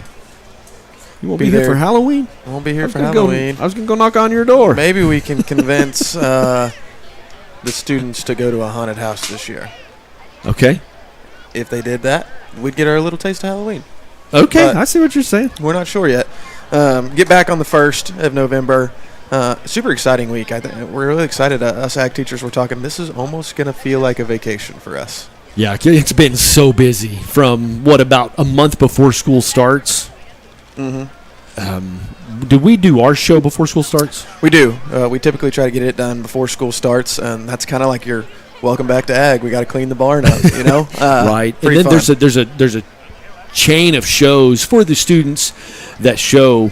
You got Rogers County, Collinsville's through theirs, Tri-County. So and then Tulsa, you roll into that, and then it's basically time to get animals for the Oklahoma Youth Expo right after you get done with Tulsa State Fair. So it doesn't really stop. Doesn't really stop just in general for our program. We like to stay busy, so that's kind of why we think maybe this national convention trip is going to be just a little bit of a vacation. Glad to see him running off under his own power. And Seth, I don't want to put you on the spot, but the premium auction at Rogers County Fair was like record setting for our students. It was really good. I think just overall, there was over $300,000 raised for students across Rogers County. I think our kids averaged out about $2,700, maybe closer to $3,000, just depending on that. We also made up 48% of that premium sale. All right, first down and 10 for the Mustangs. Going to hand off, go up the middle. Just not a lot there. I think the Mustangs really putting an effort in to try to be balanced. And I like that. I do too. Keep them honest. It keeps Skiatook honest. They don't know what to expect. We're having it's some good for issues us. with the clock, it looks like.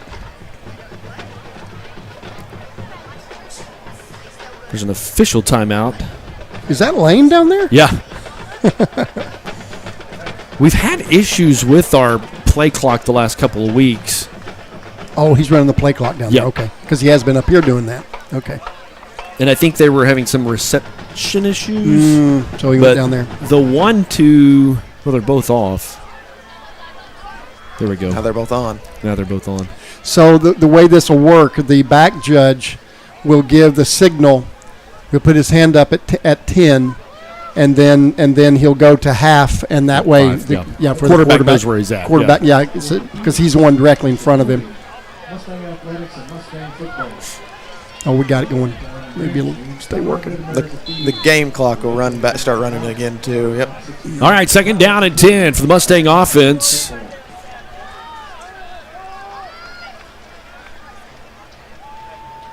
Pass going deep. A little bit of a mix-up. He thought, looks like Maddox was going on a post, and he had him going on a flag or corner route. You had a little bit of momentum going into this drive. Of course, you let them score a big one. You haven't been able to move the ball. Big third down play right here. I'm going to look for Aiden across the middle. Going to look for Aiden on a get the guy that has that ability to get yards after the catch. All right, third down and 10. Brock rolls out. Ooh. Pass intended for Uriah Hooks on the left side. I like it. I like getting him outside where he can, where he can see better. He had space. They're able to connect on that. I don't know 19 speed, but Uriah was picking up the first down and a lot more. All right, Mustangs are going to punt this one away. Tucker Rogers back in the punt formation for Oologah.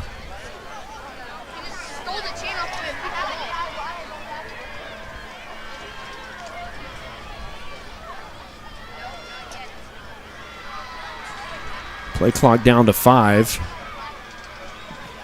Good block by Garen and a good punt.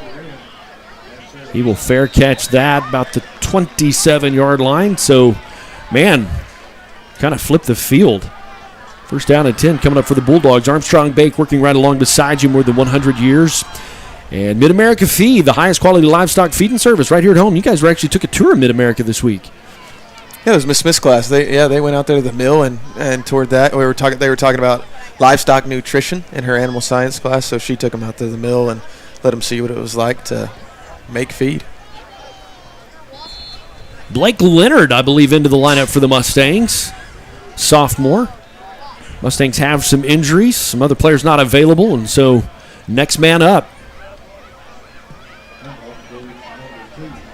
Yeah, Mustang defense closed that. He still picked up, I think, 3, maybe 4.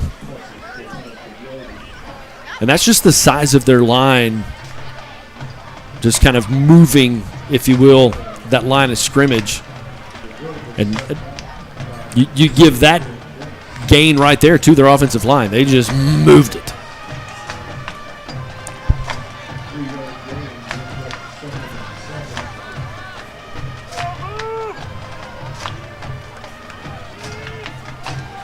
Mustangs show a blitz. It's going to come around the right side. It's a good tackle, but... Was that Maddox, I think, that got in there? Yeah, I was trying to see who that was back there. Yeah, that's Maddox, number 12. Number 2 is actually going out of the game. Caden Drummond, first down and 10 coming up for Skiatook. They'll bring in Cole Bray. New set of downs for the Mustang defense. Mustangs typically with a 3-down lineman set. They've kind of brought that 4th guy, if you will. Now everybody's on the line, kind of in a tight formation. End around, he's going to gain 2. Number 10, the ball carrier. That's Jackson Fudge. You know, he looked like he was a little bit quicker. Did he seem that way to you? Yeah, I felt like he had a little bit more wheels. They're going to try to get him to the outside if he comes in, I think. Yeah. He seemed to have some really quick feet, where the other guy is just a road grader. I mean, he has speed too, don't get me wrong. All right, 2 receivers are off to the far side of the set. Man in motion. Come on. Ah, guys, wrap them up. Slippery. Yep. It's going to bring up a 3rd down and 2 situation for the Bulldogs. Again, number 10, ball carrier for Skiatook, Jackson Fudge. And again, there's that quick slipperiness we just talked about.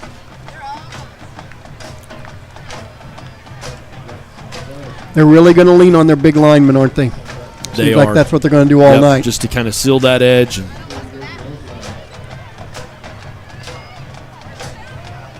All right, 3rd down and 2 for the Mustang defense.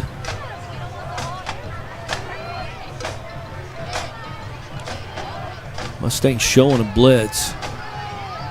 Come on, Tucker Rogers. Let's go. Loss of a yard. No, loss of 2.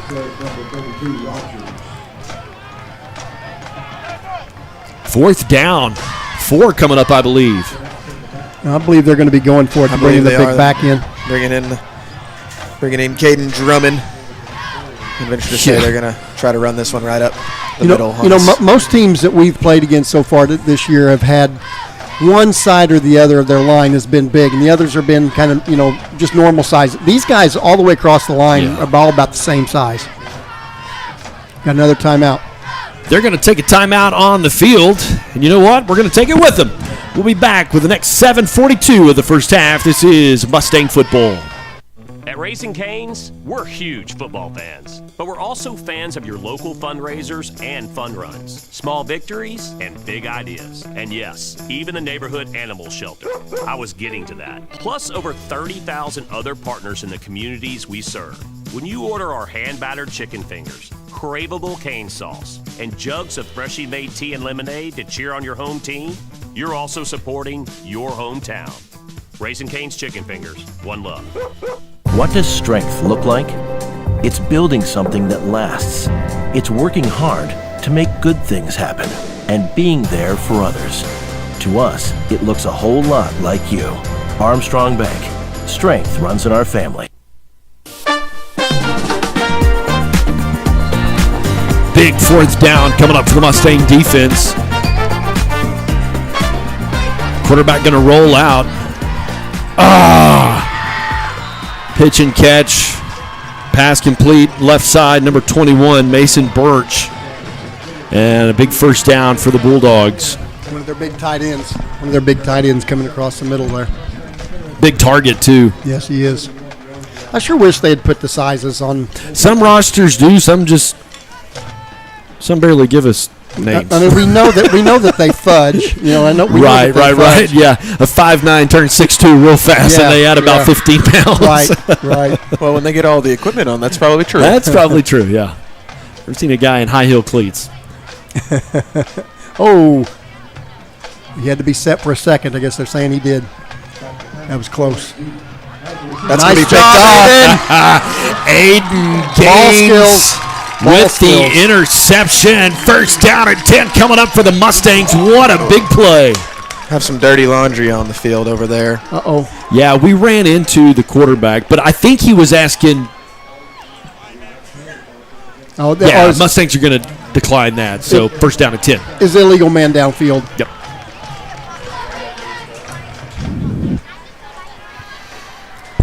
Like we mentioned, that's big for our secondary. We needed them to get involved, and they tested them, and we proved that we needed it.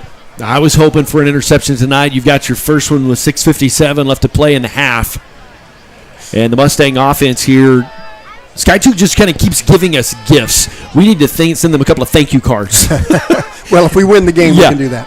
We need to really capitalize on this. Let's burn about 4.5, 5 minutes off. Get first downs. This is a long drive. You're kind of in a situation here where you're expected to run. Aiden just kind of waiting. Being patient. Yeah. Going to pick up a couple.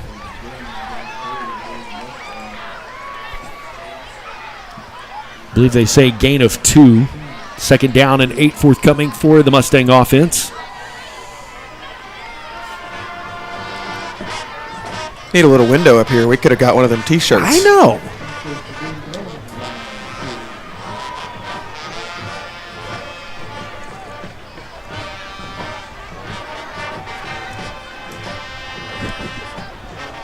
Mustangs going to... Actually, I think they're going to take a timeout, aren't they? Yeah, it's one of our timeouts. We're going to take it with them. We'll be back right after this. Adopting you was the best decision in our life. And I am so proud to call you my son.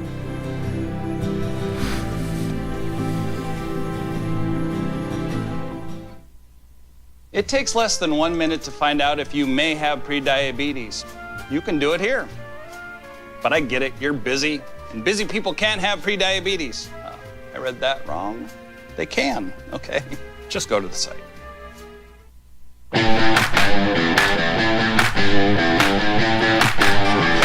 I really like that timeout. You're second down and 9. Stop, talk about it. You can't take them with you. Yeah, I mean, you're backed up. You want to make sure that everybody knows what they're going to have to do for this play.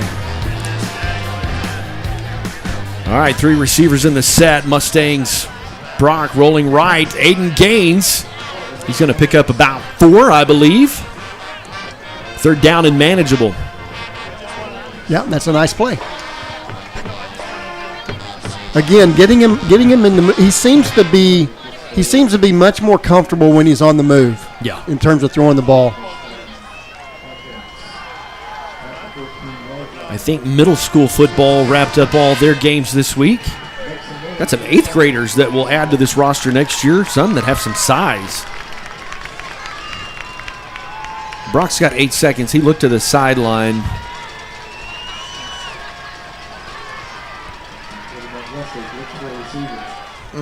He had to get away. That one felt just a little bit snake. He didn't like what he saw. And Sam was still telling him, Coach Noble was telling him to still roll with it. And Mustangs will have to punt.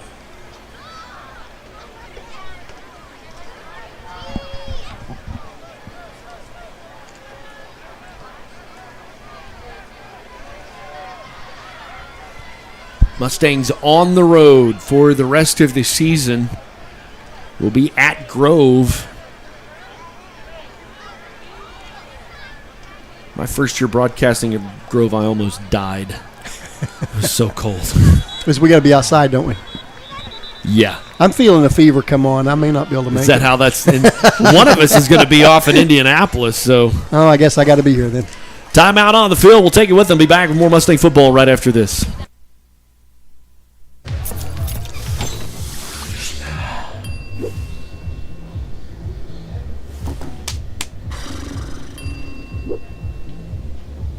If you need to do something to feel okay to drive, you're not okay to drive. Don't drive buzzed. Adopting you was the best decision in our life. And I am so proud to call you my son.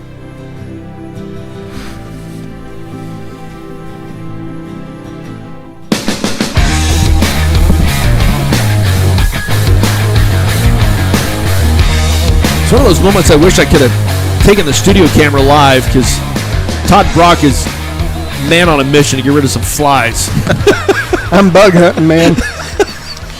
That's kind of fun to watch. Kind of fun to watch. We don't have a fly swatter, so it's cardstock paper. It's going to take a Mustang bounce almost to midfield. I think it's going to roll out somewhere around the 45, 46-yard line. So Skiatook on the Mustang side of the field, first down and 10. Our defense is going to have to get big again. Yeah, you're kind of right back where you were when you caught that interception. Yep, almost the exact same place. I think sometimes coaches get almost a little bit. They kind of get in their own head. If I was coaching them, I wouldn't throw the ball at all.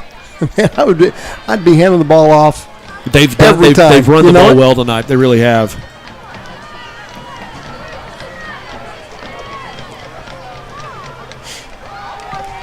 There How you about go. that? Yeah, Big tackle there by Jax. Got in there quick, slowed him down, let the rest of the Mustangs get to him.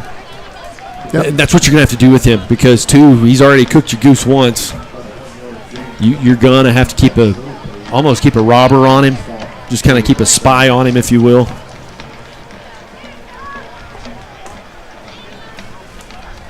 What are you doing, Todd? Nothing. Nothing. There's a fly in front of me. Stop it. Option pitch out to the right side. Oh, nice big tackle there by Tucker Rogers. Yeah. That was in stereo. It was.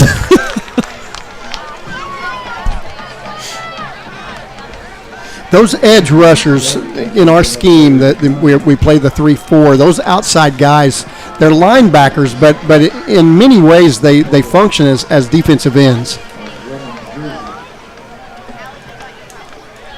So in this scheme, they're kind of responsible. They're kind of responsible for that flat, and then of course the edge. And both those guys on both consecutive plays did a really good job. Man, it's a big third down for this defense. Just tackle. Just tackling. Just tackling. Bring him down. Maddox to Vilbus.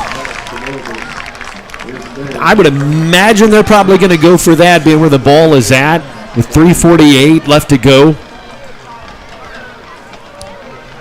Now, see, I'm not sure who should have had that outside. I don't know. With Jax being on, he was the blitzer on that right side. Somebody needed to be in the flats because you had Maddox. He's a safety, right? So somebody was a little out of position over there on that far right side. Big Lane Oliver in to kind of nose the defensive line.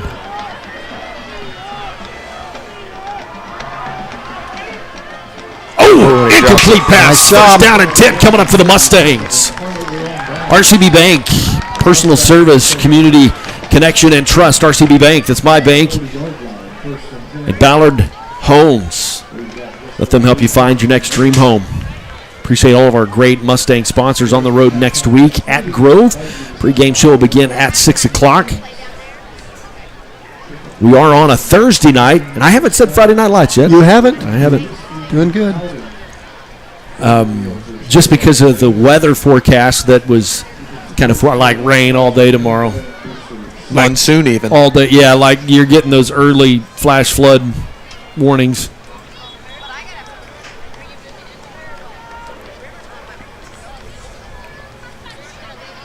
Coming up at halftime, our cheerleaders are going to perform. And then the Stallion Battalion's going to perform. And then the Mass Band's going to perform. And then Max and Lucas are going to host the halftime show. Aiden Gaines around the right side. Oh, he saw that. Wasn't a lot there. Oh, did they say the ball came out? Boy, the way they danced around, it sure looked like it. We need to eat up this clock. Yeah. We don't need to get them the ball back because they get the ball at halftime. No gain on the play. Second down and 10 coming up. That left outside linebacker stayed home that time. He didn't pinch hard enough.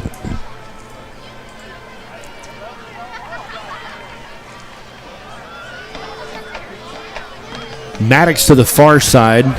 Uriah on our side of the field with Aiden in motion. Kind of a backwards pass to Aiden. He'll be knocked out of bounds. Did you see for a second he was kind of reading Maddox to see if for some reason he broke open, because he has that option, if you will, to throw it. Maddox was in double coverage, so he just took it and ran. Yeah. Yeah, I noticed that on both of those plays. Those were opportunities for him to go downfield if they were open. So he made a good decision there.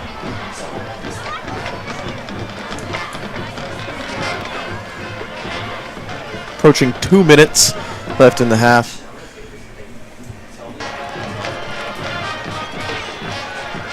We really need to get some yards here. Nice job. Come on, Brock. Great job by Brock. First down. That could be a penalty, too. Look at the freshman play. Well, he just didn't really have anywhere to go with that, and then his athleticism. He showed some quickness there, didn't he? Kind of looks like recess football in 5th grade. That could have been a penalty on number 21, because he was clearly outside. Going to go with the Wildcat formation here. Oh, there we go with those trips on both sides again. They've got 10 seconds. Be curious what they do. They got plenty of timeouts here. Well, they've got one timeout. It's dangerous.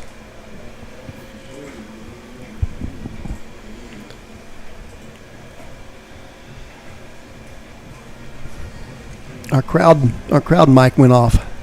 Well, we're using it. Oh, you're using it. Yeah, Oh, that's right. They're going to try to catch Coach Noble at the end of half. I forgot about that. Our students that actually want to pursue a career in broadcasting, and, man, they've learned a lot. And so we've got 3 games left. They're going to be a part of that. Actually, kind of be up in the booth with us in a couple of the next few games. Might even have me out on a camera. That'll get bad. High snap. Brock's going to roll around. Actually, just going to kind of keep that. Good play Pass there by on the Reed. left side. Reed Barron stays on his feet. Step out. I don't think so. He did not. I think he still is in. I think he's just got himself the hat trick in the first half. Look at that. Do we have any octopus to throw out? I don't know. Look at him walk the balance beam down the left sideline into the end zone. That makes number 3 Stampede touchdown. Yeah, I think on the instant replay he had green space. What a night for him on his senior night. He has really come. I mean, a basketball player, kick up, and it's good. Mustangs on top. Pick that extra touchdown score cushion. And again, man, Brock, just with the awareness to get that out. Mm-hmm. Really didn't have anywhere to go and found the big man. And that's what's so great about Reed. He's a big target. Early in the season, kind of knew him playing that role. Sometimes he kind of get lost in the routes. Hands trying to catch the ball. Mm-hmm. But the last couple of weeks, man, he has just been on point. And tonight, kind of just the pinnacle, if you will. Hopefully there's more to that to come in the next couple of weeks. Yes, absolutely. Yeah, he's got a lot of upside. You think he made the right decision by coming back to play football? I think he did. I think really he enjoyed his decision, too. I really do. It's so funny because we've got that picture of the seniors, and he's literally 1.5 feet taller than the rest of them. So, how tall is he? Do you know? How tall is he, Grayson? 6'4". Okay. Yeah. He just looks taller than that. So on the roster, we got him listed about 6'7". Right. About 220. Right. No, man, kudos to Reed for having a great night tonight. Ben Hogue set to kick this one away.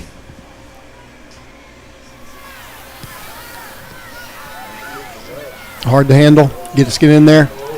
Ooh. Boy, he almost regretted that decision. Man, oh man, that was he just about stuck that in what Pat McAfee would call the coffin corner. Yes. Yes. The coffin corner.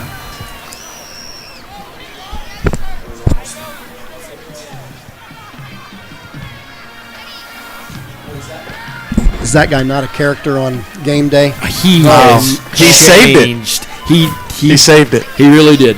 Because it was kind of turning into the same thing. Hey, what are your picks? And don't get me wrong, I love College Game Day and they do a fantastic job. But when he stands up on that desk, takes his shirt and off, starts hollering. And yeah, him and Nick Saban compliment each other really well for that at show first, too. Saban, I didn't think Saban liked him very much at first, but now I think the value.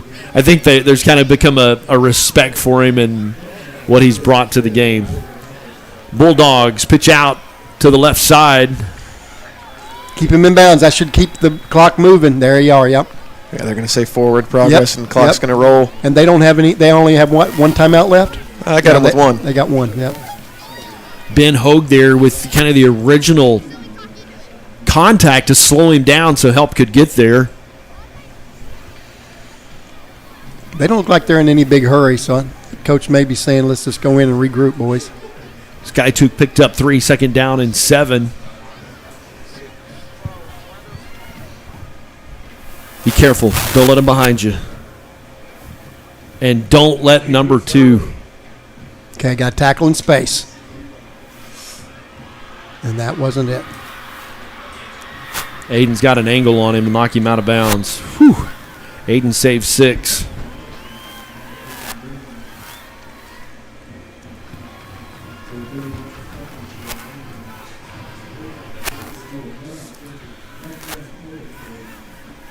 Tavion Kirkwood, reception number 12.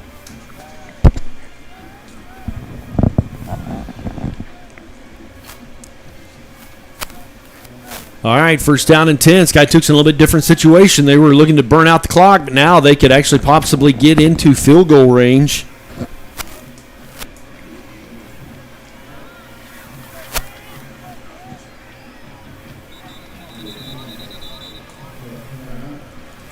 And the Bulldogs going to take a timeout. We're going to keep it right here. Man, you'd really like to get a stop here.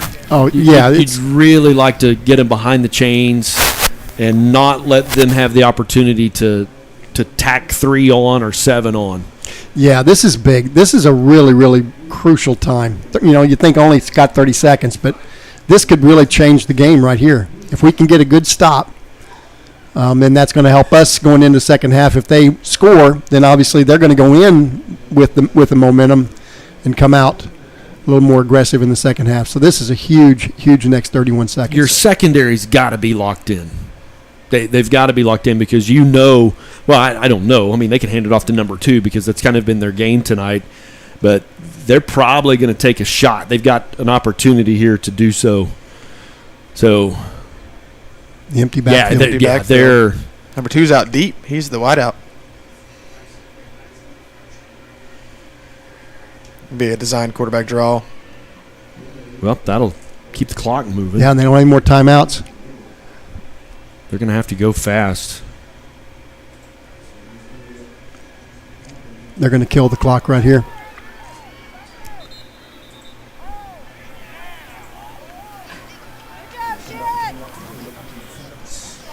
All right, so 13 seconds left. My guess they're going to take a stab at it. Yeah, they can get two plays here if as long as they don't get tackled in the field of play. You got enough time for 2 plays.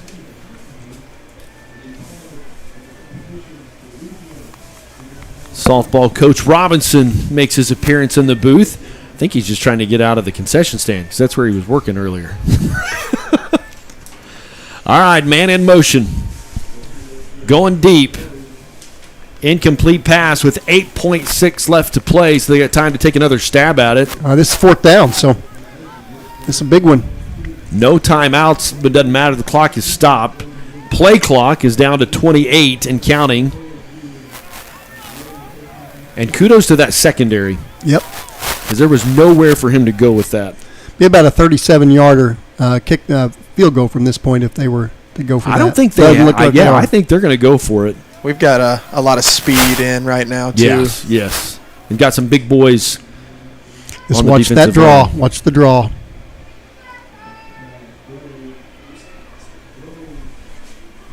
Incomplete. There we go. We're going to have 2 seconds to run a play. I assume we would just take a knee and I hope that's go to the half. You like apples? How about them apples? You know what I'm saying? We need to write Skiatook a thank you card because a couple of incomplete passes, a couple of turnovers, they have really done well for us tonight. The Mustang defense really playing pretty good. And, there's just been a couple plays that have put us behind the chains, if you will, for the defensive perspective. But overall, the coaches are doing a great job of rotating players in and out, and we're playing good. Well, their 7 points. Just one play. Really was one play. Mm-hmm. Yeah, exactly. You know what I'm saying? And two guys got hands on him, just couldn't get him down. So Mustangs, I would imagine, probably just going to take a knee and take this one to halftime. We're going to see if we can catch Coach Noble on his way to the locker room and kind of get his thoughts. Our very own Lucas is down there. Lucas, if you hear me, go for it. It's yours. Ask him. Go. It's you, buddy. Lucas, take it away. Hurry. Tell him to go. Okay, so obviously we're here with Skiatook. It's 21-7 going in half. What are kind of your first half thoughts? We've played pretty tough, and we're not playing clean yet. We've let them get some big yardage on plays we shouldn't have. We got lucky a little bit, a couple times on offense. We're playing hard, so can't ask for much more. We just got to keep playing hard and clean that thing up and finish the second half. All right. So what are going to be your main points in halftime for the boys in the locker room? Yeah, for sure. We definitely, like I said, got to clean up the tackling. We got to clean up the blocking up front. The biggest thing is this 0-0. We got to win the second half. We won the first. We win the second half. We win the game. That's the biggest thing right now. Okay, thank you, Coach. All right, thanks, Lucas and Coach Noble. The Mustang cheerleaders are down on the field. We're going to actually let you enjoy that performance as well.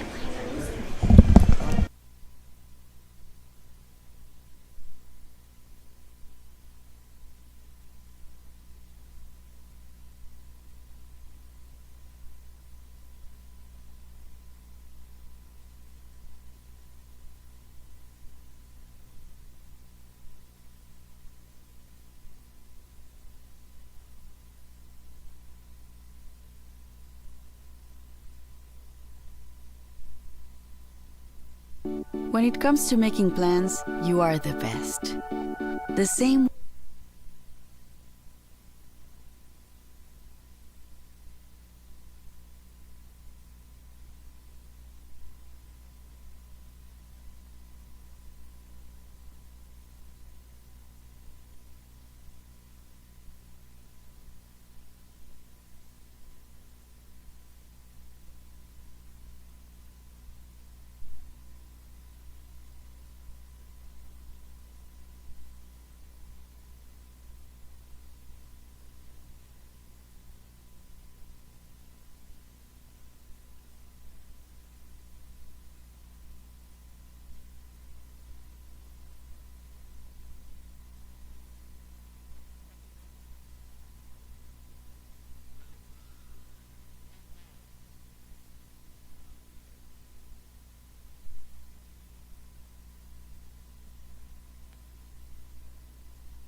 said good. You said I was good. Yes. I've already done no good.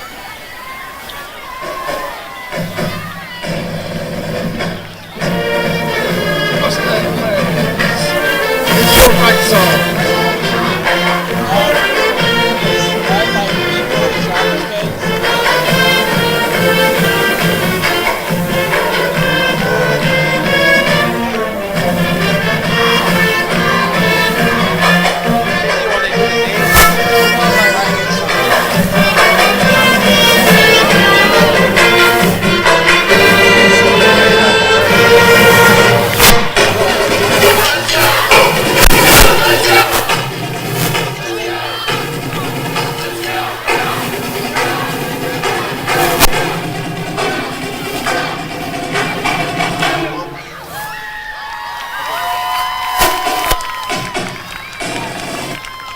Put your hands together for these Mustang cheerleaders. Welcome back to the Mid-America Feed halftime show.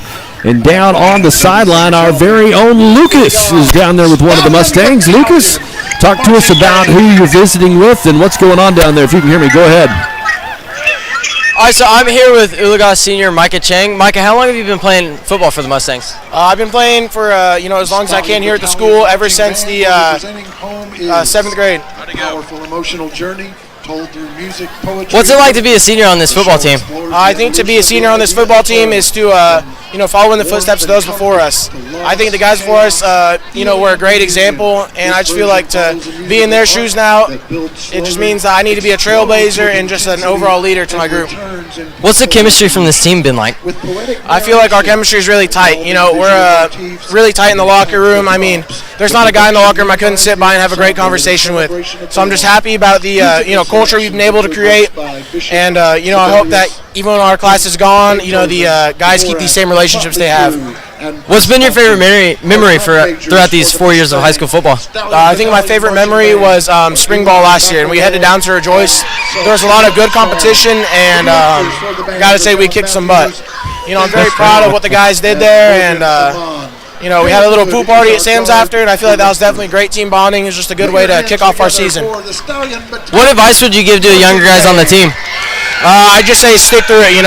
I didn't really see the field truly until junior year. I got to play, one game as a sophomore, but it's just you got to sit back and feel motivated by the guys ahead of you. Just being able to go out there and fight on those Friday nights, be on the sidelines, support them, and most of all, be a band of brothers.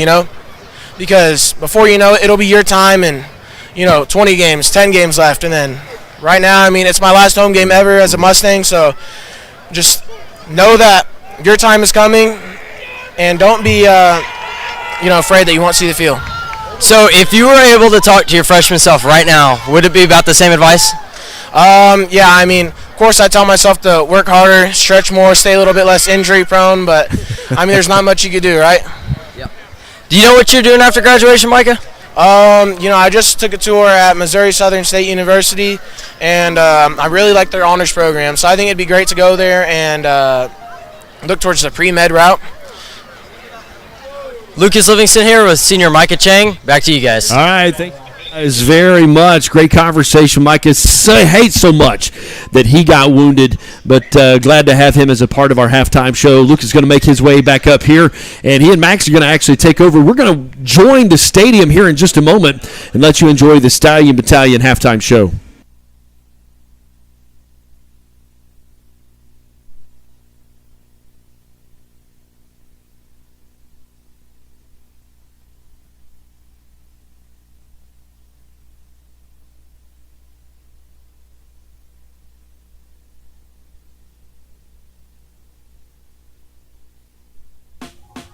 Last week, Brandon met a girl on a dating app.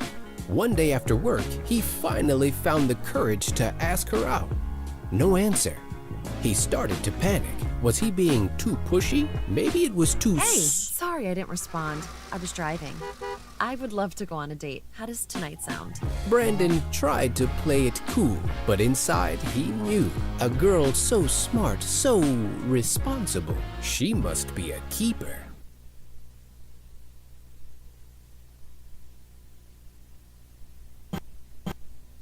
Meet the scan, a simple procedure whose mission is to detect lung cancer early.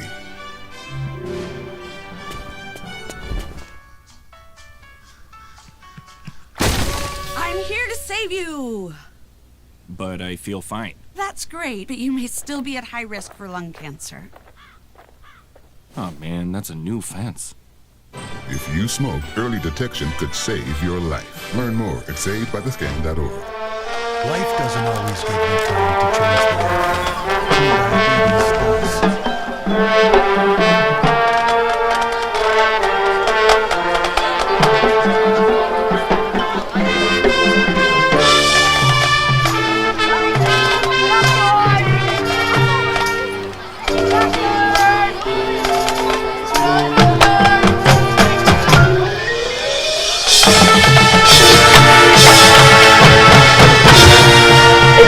belly in to kickstart the heart and to remind us where the home truly is.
Home is not always where we started.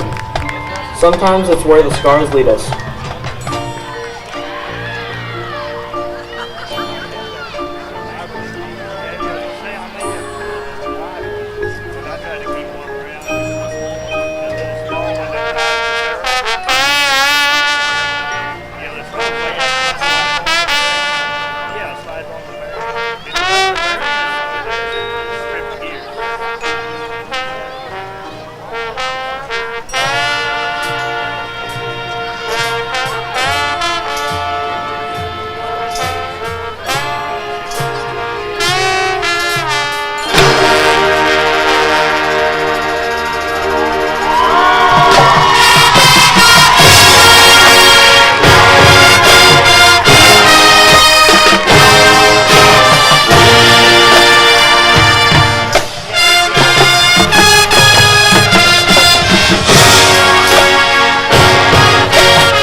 Home isn't just a place. It's the fundament of a life well played.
Welcome back to the halftime show. Max Middleton here with Lucas Livingston. How you doing, Lucas? I'm doing pretty good, Max. And I feel like the game's gone pretty well at this point.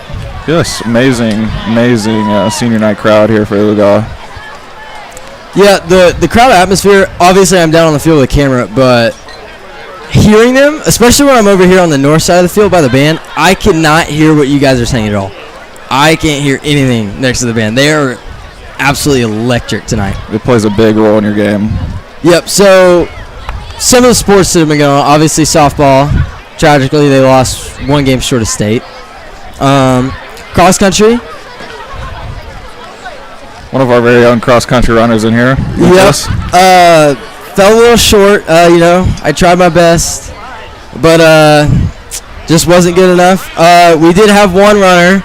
We're keeping the streak alive. She made it to state. Sophomore Macy Moody. She's going to compete on Saturday at...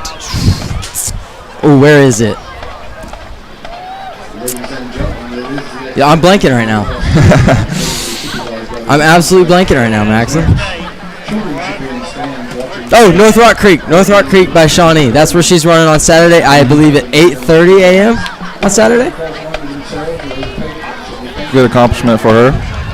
Do what? Good accomplishment. Oh, yeah. Being a runner myself, I made state last year. Sadly, I wasn't able to do that this year, but, it's really a great... It's at a different location this time, but it's a really cool feeling seeing how many people are there.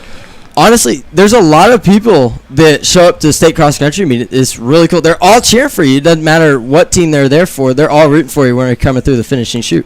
We're going to take a look on the field here.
marching band under the direction of John Matthews, Jacob Smith.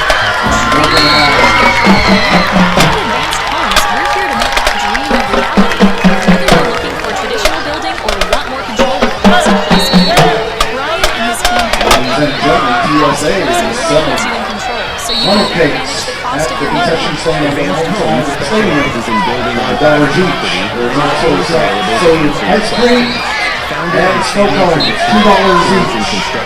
Real estate and land development. Firms is committed to quality workmanship, values, and Christian values. With a snow cone, the soft serve ice cream is just $2. There's a snow cake for $5.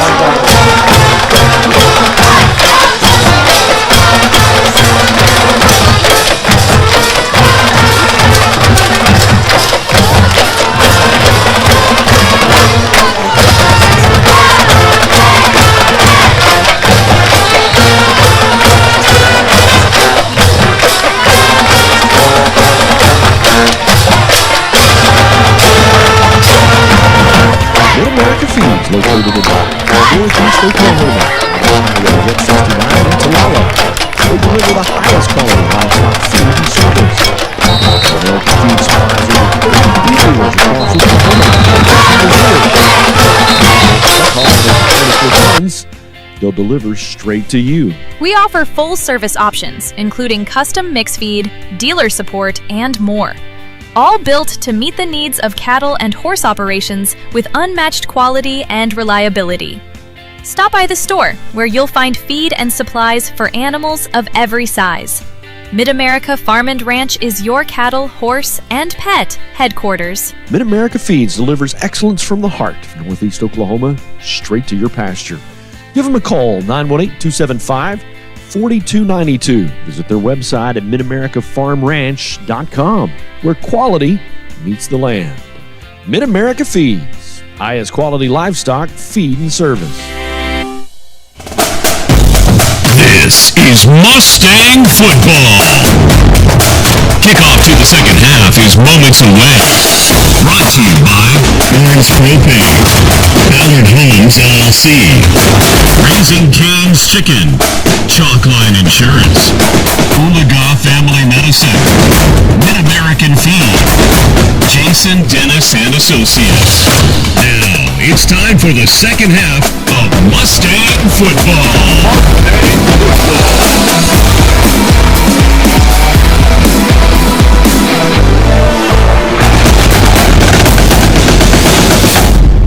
Welcome back to the second half. The Mustangs on top, 21-7. Guys, your first half went as you needed it to go. It really, really did. Our offense was clutch in those moments when they had the big play available. They hit them. Yeah, they looked good. Firing on all cylinders. Getting involved, being creative, doing something different occasionally. Really brought the offense to life, and I think helped some of that momentum. That's going to be a holding penalty or something. Should be a block in the back. Yep, there you're going to see that. Nope, they're going to get something else for that. Flag come in on that. Special thanks to our halftime crew. A couple of our camera guys. Horse collar. They're going to call that on us. Yeah. Coach isn't happy about that call, but that's what he called.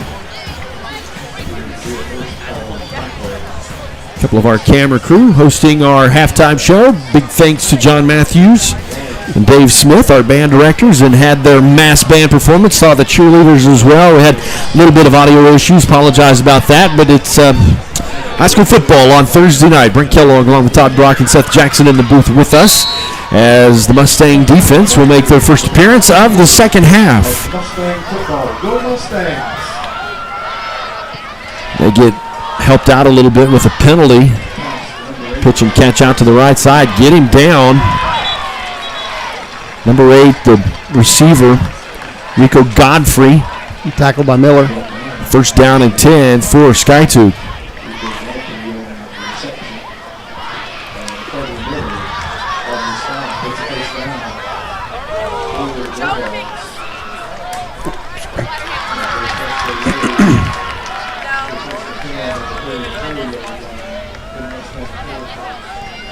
All right. Ball spotted down the 34-yard line. Quarterback with some time. Now being chased. Oh, there we go. Yeah. Offensive. Good catch. Yeah, you can't do that.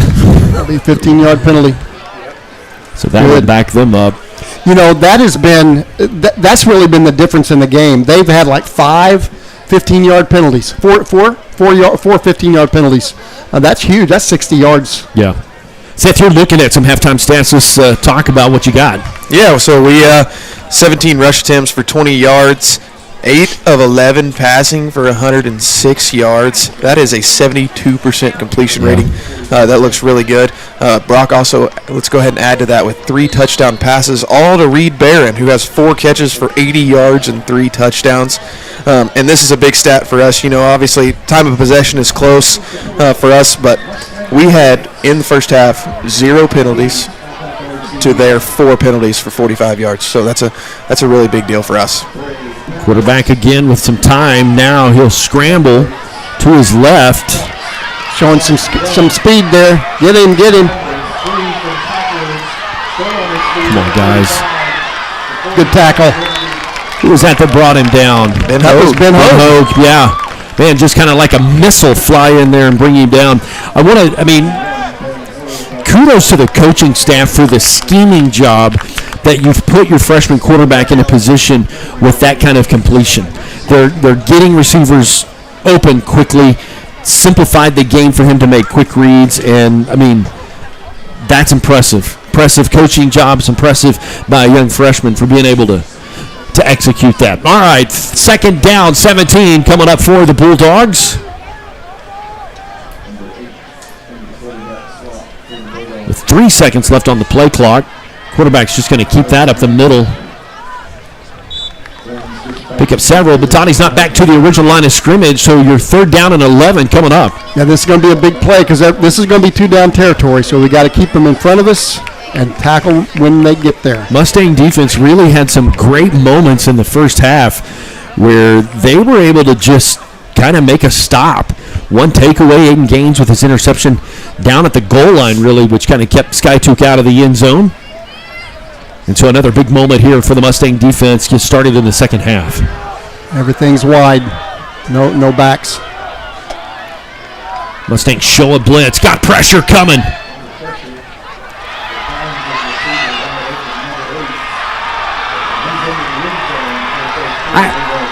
I'm going to need you to explain that block out on the end where he tackled a guy. I'm assuming that's all. Well, the offense can knock him down, and the key is was he grabbing a hold of him? That's sure. Because really, almost every block you're grabbing something. Right. But it's if the defender isn't trying to get away, that's where where you notice that they're actually holding them. So the one guy that could make a play got thrown down on the ground. Mm-hmm. Now you're not supposed to be able to grab them and throw them. That is holding. You can't do that. You can't do that on the line either. You can't grab your guy and sling him to the ground. You can't do that.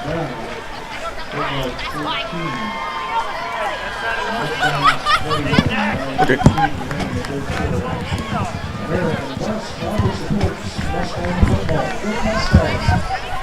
I'm going to stand over here. Well, the Bulldogs did what they needed to do on their possession coming out of the locker room. Mustangs really want to answer. You've had a 2-score cushion, and they really want to answer that. 9:13 left to play here in the third period. Brent Kellogg along with Todd Brock, Seth Jackson with us, special guest up in the studio with us, and she is one excited young lady because something big happened in our community here a couple of weeks ago, and we can't say thank you enough to the Oologah voters and the Oologah community for supporting a nearly $34 million school bond issue that really, Kendra, passed with flying colors. I'm joined by our Assistant Superintendent, Kendra Atkins, and man, some great stuff on the horizon for the Mustangs. We are so excited. We are so grateful for the support from our community who has came out with really good voter turnout for this bond, really high pass rate, really made us feel good that the community is supportive of the vision, the direction the district is headed, and that they're ready to help us get to work and do some better things for our kids. So that October date was kind of election date for school bonds, because we were clearly not the only bond that was on the docket. And I want to say a special appreciation to some of our friends in the media. All of the local news channels really picked that up, carried that, did positive coverage for us. Yes. Did a fantastic job. Channel 2, my friend TJ Eckert, he picked up on that early. He texted me, said, "Hey, who can I talk to at Oologah about the school bond issue?" I said, "Well, you talk to me. I'm president of the school board." He's like, "Shut up." So, but they kind of started that ball rolling. Fox 23 did a great job, 6 and 8. All of them did some type of favorable thing. Having said that, there were several schools, and not all of them got passed. Absolutely. But Oologah's passed with a great percentage that just kind of affirms for administration and even us on the school board that, hey, things are headed in the right direction. Yeah, it was very encouraging. It was very inspiring to see, first of all, how many people came out to vote for our kids. We had a great turnout for a bond, and how many people were in favor of the ideas that we had, because we really spent a lot of time, we've talked about this, we've spent a lot of time talking to a lot of people about what we're going to do for our kids, and it was affirming to hear that the community supported those things too. Incredible catch across the middle, Maddox to Vilbus. I believe he's going to pick up 8. It's going to bring up a big 3rd down and 2. And Kendra, I personally had some great conversations. We had the open house forum where, had some awesome conversations. People came by, just want clarity. Yeah. You hear things, you see things on social media, and people which is what we ask them to do. Hey, just come ask. And had just some fantastic conversations, a lot of positivity. So now it's time to roll up our sleeves and get to work. Yes. We have a special school board meeting Monday night where we're kind of lay out how that moves forward. Listen, we were begging for something to knock a hole in on Wednesday morning. We were ready. We were ready to do something. But yeah, it's going to be really exciting to get some work started, and for our kids too, to be able to see that, right? That these are the things we want to do for you, and we're getting going. This will be a busy summer, and I think one of the things that fortunately we were able to add to, it wasn't in the early phase of the planning, because we didn't know that we'd have the money. And then some new evaluations came back that we were going to be able to combine our baseball, softball field and be able to put turf on that. Yes. And I think after baseball plays their last game, dozers are going to start moving in. Yeah, and we're so excited for both of those teams. Our softball team just had an incredible season, made it all the way through the first round at the state playoff, and we were so proud of that team. We're expecting great things from our baseball team this year. They had a great season last year, and it'll be even better. And those kids deserve, those coaches deserve, our community deserves a nice field area that they can be proud of, that we can have when other teams come to visit, that they are excited to get to play on. Our kids deserve that, and they're going to get it. In the foreseeable future, old softball field's not going away, and quite frankly, we'll probably start the season there. Yes. But I'm believing that they'll be able to finish that season on turf. I mean, it just makes a difference when it rains at noon on a game day, especially baseball in the spring. Yeah. Man, it just, there's a lot of games we have to cancel. Yeah. Our right field is an extension of Oologah Lake. It is, you're right. It is. And having turf out there, I believe, is just going to be game. Because literally that week before district is over, there's been times where we played Monday, Tuesday, an early game on Wednesday, and then Thursday, Friday to get makeup games in because of the weather, and the turf really is going to make a difference. Again, our kids and our coaches put the work in to have a great season. They deserve a facility that lets them have that, and they're going to get it, and it's going to benefit so many kids for so many years. That's what this whole thing has been about, doing the best that we can for our students for as many years as we can, and we're just proud, and again, we're so grateful for the support of the community that's going to allow us to do some pretty revolutionary things for our kids at Oologah. Barrett Hinton, the receiver on the far side, that'll move the chains for Skiatook, first down and 10. The high school, one of the things I'm really excited about, because when you walk through the high school, of course, you graduated from here, I graduated. It looks pretty similar to what it did in 93. And just really excited to what that front foyer is going to look like. Really going to be state-of-the-art, but also add some security. Because the security game has changed since that was built many moons ago. It has. And I'm really excited about that media center that'll kind of be the middle part of that. And, man, it's just going to be a busy summer. Don't know that all the projects get done this summer. Right. But just really excited. All right, a pitch out there to their slippery running back number 2. He'll pick up about 7, maybe 8 on the play. And there's a rumor that you want to be a part of the broadcast crew. I've been begging for so many years. I've been begging. I mean, if you'll just hang with us in a minute, Oologah get the ball. Like, I'll let you call a couple of plays. That would be. Are you going to tell me what to say? Yeah. I will need a little help. I figured it was going to be more about the outfits. I mean, I could talk about those. Do you like the outfits? Is that? You know what I would love to talk about? How good does our coaching staff look down there? Look, they're all matching. They've got some nice looking clothes on. Professional. Proud of them. Good play. Big tackle right there. I think they no gain on the play, and that was Hunter Shondell that really kind of got in there, got a hand on him, didn't let him slip away. Great kid. And we talked a lot about that in the pregame of just slowing down and let guys get to you. 5:12 left to play in the third quarter. Mustangs on top by 7, 21-14. Some big games going on in 4A3. We'll check some of those scores in just a minute. And we kind of on the other side of fall break, Kendra. So it's now to Thanksgiving. The rush is on. Some of the other fall activities for the high school are done. But across the campus, we have a lot of great programs. There's book fairs going on. A lot of neat stuff that's happening at Oologah schools. There's more than one something every single day for our kids in every building. And we are so proud of our very hardworking teachers, administrators, to provide opportunities for our kids. Every day, there's something going on. The book fair is at the lower? Yes, and the middle school actually is having a book fair too, which, this is our first year we've had a middle school library last year, but they have a certified full-time librarian of their own, Mrs. Moody, and she is killing it. And those kids are coming in the library, they're getting books. That makes my heart extremely happy. The reader. Extremely happy to see them getting books, and she's doing an amazing job, and so that's an opportunity for our middle school kids. I qualify a book by the coloring pages that are in it, Todd. This is a really big play right here. We can hold them. I think Looks like we did. Yep. That's a great defensive stand. Turnover on downs for the Mustang defense. And huge. So, Kendra Atkins, your sports broadcasting debut is here. Okay, I'm ready.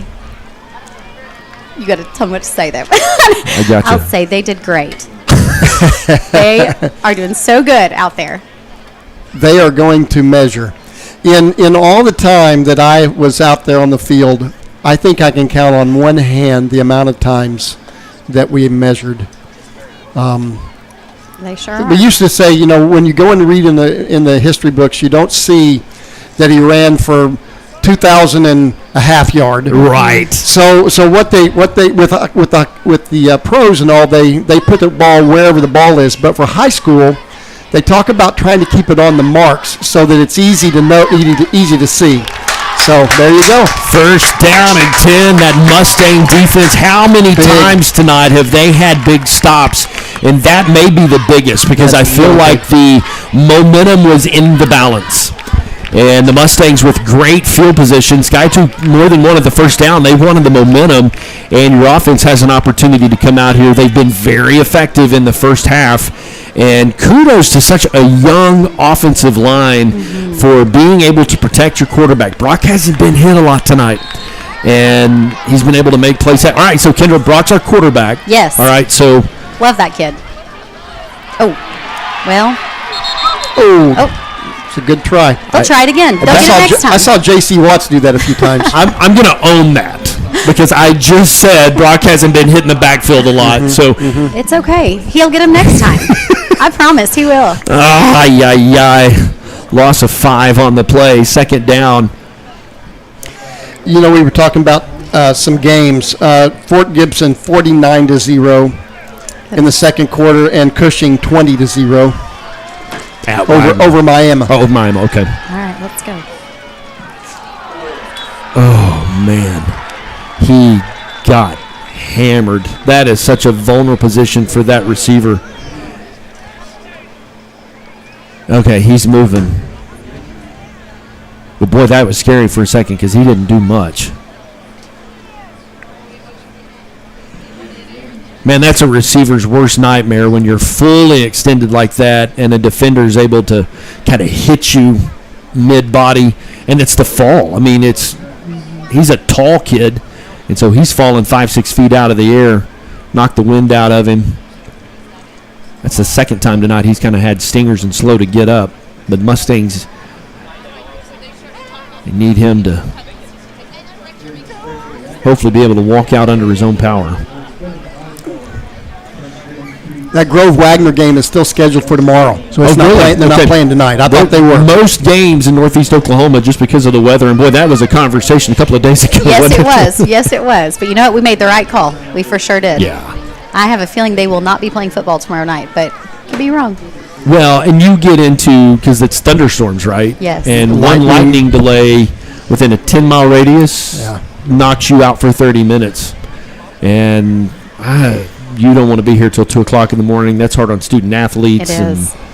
Injuries happen after those long breaks way too often. And turf's wet and slippery, and it's a hazard. And so all parties were more than willing to move, and so glad we did. Appreciate the administration, Drew Dixon, who's our athletic director, and that's a hard decision to make because somebody's not going to like it, and you just have to be willing to make the decision and do what's best in the situation. So Coach Noble's on the far side checking in on Mr. Gaines. Glad to see him get up. Mr. Gaines set a school record last Friday night with his receiving yards.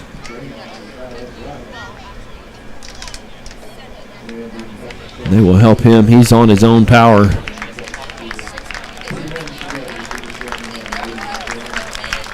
That's a tough kid right there. Hopefully he knows what day it is, where he's at, what his birthday is. Right.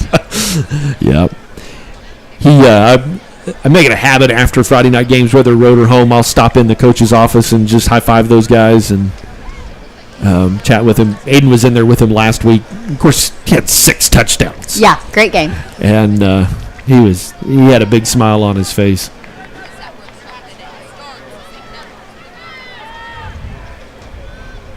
Kind of holding his wrist, you can see there on the left side of your screen. We'll get him to the sideline, get him assessed. 3rd down and 15 coming up. Your go-to guy not on the field, but you've got other receivers. We talked tonight. It would be really important for them to have big games. All right, Kendra, it's 3rd down and 15. Brock's your quarterback. It's your call. You know what? I'm going to try to get 15 yards, 16 yards. You're going to need those 16 yards. All right. I'm going to get 16 yards and do it all over again. He's got him. Let's go. Way to go. Touchdown. Way to go. Oh, no, they're calling him out. Or are they? No, the back judge. Good deal. Perfect pass. Good job. Well, you're not going anywhere. Here's my headset. I'm telling you. I just may have skills you didn't even know. I didn't even know. A peculiar set of skills. Do you know who that was that caught the pass? I do, DeVilbiss. Okay. Listen, I know a thing or two. All right. 1 or 2 You grew things. up in a house full of boys. I grew up in a house full of boys. Football-loving boys. Yes, I did. Did your dad play? My dad played baseball. He was a baseball player. He was a baseball player. Okay. I still live in a house full of football-loving boys. They just, just are like on the this wrong side team. of it. Well, yeah, depending on the Sunday, we love the wrong team. Ball down, kick is on the way, it's up, and just like that, the Mustangs are up by 2 scores. Kendra Haskins, it's always a joy Thank you. I for love you to it. come by. We appreciate it. Really excited because the work is just getting ready to get started. Man, we have a very open door policy at Oologah-Talala Public Schools. If you ever have a question before you go to social media or Facebook or whatever, come see us. I promise you, we will stop what we're doing, and we will talk to whoever wants to walk through the door. And Anytime. Dr. Wilkins has that policy. Kendra is our assistant soup. We would... Clarity is kindness, and as a part of the school board, transparency is what we want. That's what we want, and I couldn't be more grateful for this community, and I really believe great things are on the way. So, Kendra, thanks for stopping by. Thank you. Appreciate it. Thank you. All right, with 3:12 left to go, the Mustangs kind of swung the momentum pendulum back their direction, and Ben Hogue will be set ready to kick this one away. Aiden down on the sideline, but I don't even think anybody's checking on him, so hopefully he's just kind of working out the stingers. Be curious to watch him, see if he can come back in. All right, here's the kick. At the 12. Carries it out to about the 28-yard line. Pretty good coverage there. 1st down and 10 forthcoming for the Skiatook Bulldogs.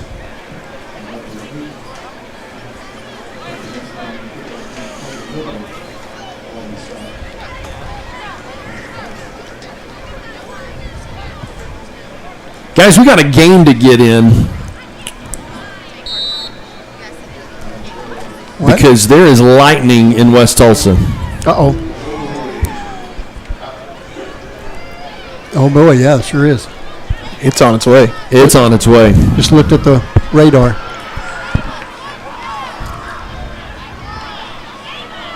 You know, Skiatook kind of went away from their game plan in throwing the ball. Oh. You know, I think that's a warranted pass interference.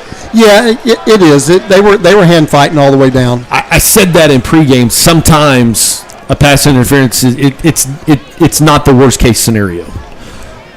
Catch the touchdown pass is the worst case scenario. So I mean, really, just I agree with you, Seth. I think that was warranted. So saves about 30 yards. Well, you know, we're not like the NFL either, so it's not half the distance. So it ends up being a little bit maybe better. I take 15 yards over 75 yards. Yes, absolutely. Rain may not make its way in until about 11. We better be done by then. We should be. Well, what I was saying though is, you know, they came in running the ball, and in this third quarter, they've only ran the ball I think 3 times. Right, that was their game plan in the first half. I don't understand that. Mustangs show blitz. Quarterback under pressure. He's just going to throw that one away. Was he in the box?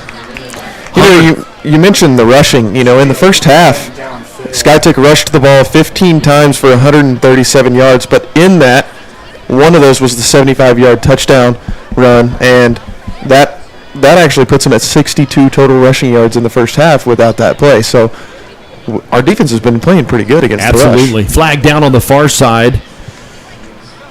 It was called by the head linesman, so that's going to be the offensive lineman downfield, the illegal man downfield. And he's talking to Sam, see what he wants to do about it.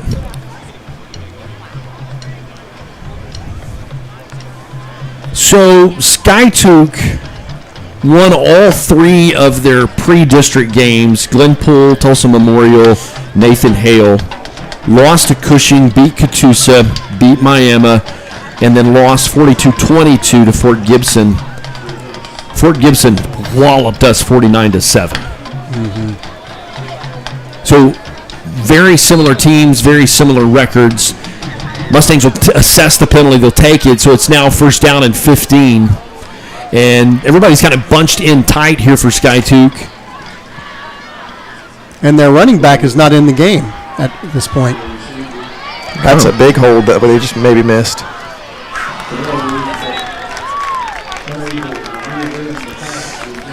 Seth, the thing is with high school, you really we talk about it as officials. We talk about not wanting to be a part of the game in the sense that we don't want to make the game different than what the kids are trying to do. And so in that case, I saw what you saw down here on the right hand side, the left tackle here. But he let him go, and so it didn't make any difference on the play. And so because it didn't make any difference, now if he'd have been coming this direction, I think he would have called it. Right. Okay. That makes sense. Yeah. I see live through blue glasses. Screen pass across the middle. Man, how about that closing speed from Tucker Rogers that really got, I believe that was Tucker, wasn't it? That got in there to get, Tucker. I think so. Just to slow him down, then let some of those linebackers bring some help. Mustang defense right now playing with their hair on fire. Third down and 12 coming up for the Bulldogs. You have to wonder if this is not 2-down territory for these guys again. They've been pretty aggressive, coming out. Fourth down, they've gone for fourth down, I think, 3 or 4 times already. Number 2 still not in, so I'm not sure if there's something wrong with him or if they're just giving him a blow. Fourth down. They're going to have to punt it. Fourth down and 13. Incomplete pass on the right side. You mentioned it. I don't even see number 2 on the sideline at the moment. Maybe that's why they kind of went away from the run. Maybe he got hurt. Maybe got dinged up in that first half. I had noticed that before. Because he did run a couple times in this third quarter. But you're right. I don't see him either. Number 20 Reckon Maxwell punts that. Yeah, let that. It's actually going to take a Mustang bounce back this direction to about 21, 22-yard line. First down and 10 coming up for the Mustang offense.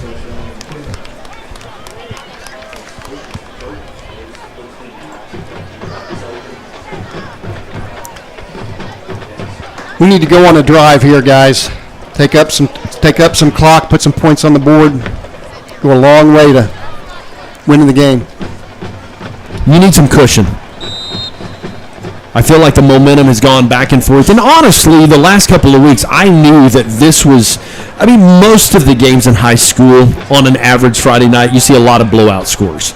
Even looking tonight, we'll check some of those scores in just a second. They're like even in 6A1, there wasn't a lot of close games. Union, Broken Arrow, maybe. Union struggled a little bit this season. Broken Arrow, I think things are tense in Broken Arrow. I don't think that I think Broken Arrow thought they were going to have an opportunity to play for a gold ball. They've lost some games they didn't think they would lose. And on most Friday nights, there's a lot of blowouts one way or the other. I knew this game because of roster size, because of depth, probably because of equality and talent, that this was going to be an exciting game. Yeah, I think so too. I think we were all kind of anticipating this kind of game, which could easily go the other direction with all of the penalties that he's had. Pass intended for Reed Barron. The halftime score of the Broken Arrow Union game is 15-7. It says halftime, so I'm sure they're past that and now. Broken Arrow's on top. Okay. Yeah, Broken Arrow's up. Sorry. And Jinx is up 60-14 over Moore. You know what I'm saying? That's what you talk about. Yeah.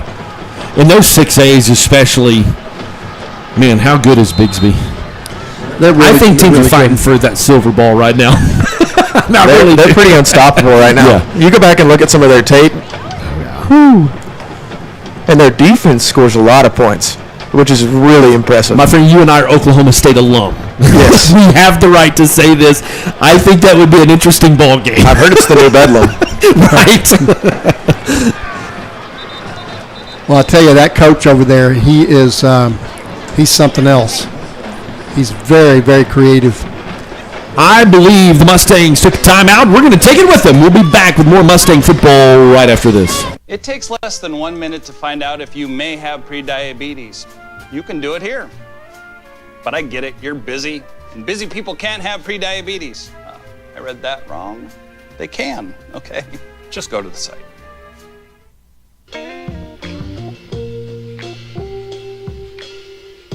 After you joined our family, it was like, I really do feel complete now.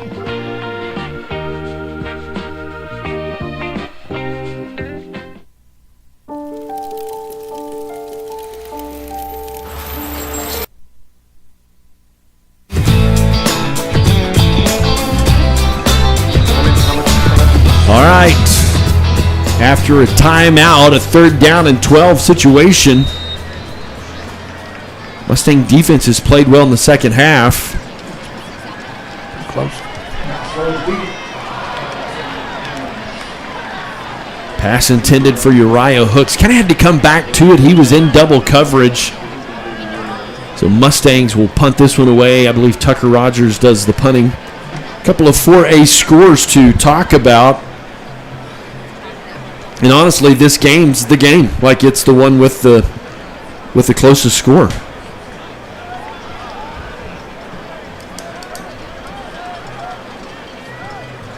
Cushing taking care of business with Miami.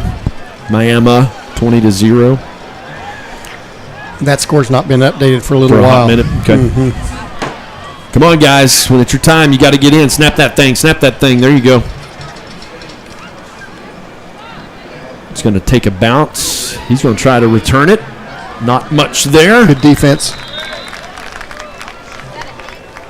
Back to the Skiatook side of the field. Probably one of the best games in Northeast Oklahoma is at Muskogee tonight. Dale Condit, former head coach at Wagner, made the move to Muskogee. They come into tonight 4-1. Sand Springs 4-2. But Sand Springs, they're non-district. I mean, they played Bigsby non-districts and played Owasso non-district. Oh, wow. That's tough. Yeah, they're a 6A too, but that one's 28-21 at half. The Sandites on top. And, got great connections with Sand Springs, friends with their head football coach. Their broadcast crew all works for me. So,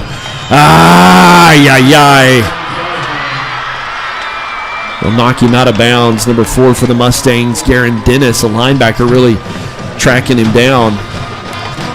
First down. We've got a penalty here. Back judge is coming in. And he's usually looking for those secondary second level blocks. So maybe he didn't wait for the white hat to. They waved it off, I guess. He may not have thrown. He came racing up there. Usually you have a penalty when you're doing that.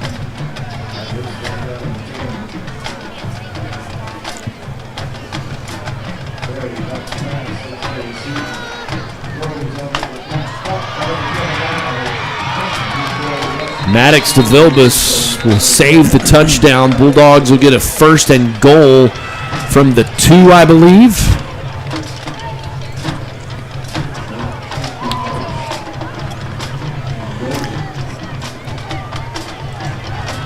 I think Uriah's going to have to come out. They stopped the game for him.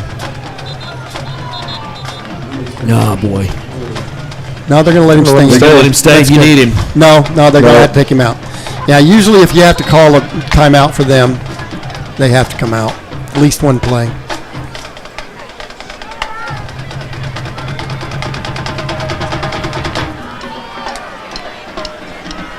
They've done it before. Number 2's back in. Quarterback's just going to keep that into the end zone. That looked like a fullback. Yeah. That's a big boy. It was not their normal quarterback. No, it wasn't. Yeah, so number 13, Eli Sutton, will put 6 on the board for the Bulldogs. Guys, this is going to come down to the wire.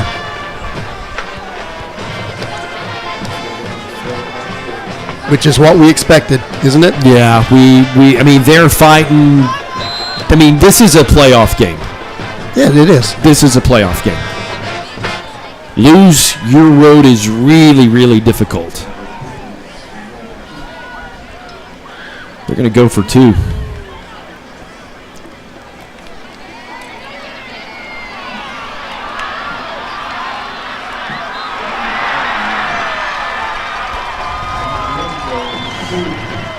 Hunter Shondell had a shot at him, but just really was trying to protect his angle. And then at that point, that quarterback had the momentum, will bounce into the end zone. So now the separation is 6 points with 4.2 left to play in the third. The Mustangs still on top. I probably sound like a broken record, but this next possession, guys, is a really important possession. You can't go 3-0.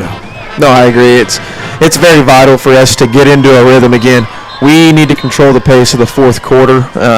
We don't want to leave them with a whole lot of time, so we control the pace here. And I think our coaches know that. I think our players know that. Aiden just noticed this. He's getting up on the sideline. He's doing a little jog, and maybe we'll get him back in the game. He's feeling a little better, so hopefully we can get him out there. Yeah, we sure need him. Yeah, you missed his presence. Just because, number one, they have to watch where he's at. He's accounting for 2 defenders, at least a person and a half. Good return by the Mustangs out to the 37-yard line, 1st and 10. That was Maddox to Vilbus, wasn't it? Yeah, it was.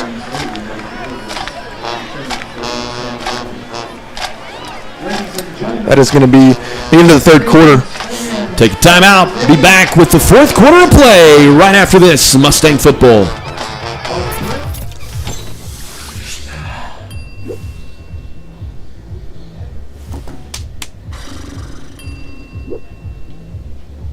If you need to do something to feel okay to drive, you're not okay to drive.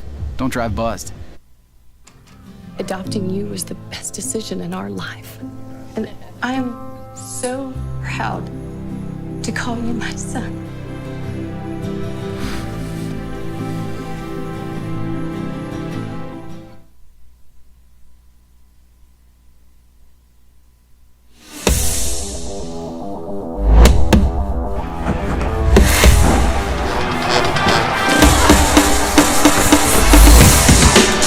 This team has been through a couple of rough seasons. These guys that are seniors, last season, man, they were just a handful of points away from a completely different season. The question on the table tonight, can this Mustang team finish? Pitch and catch.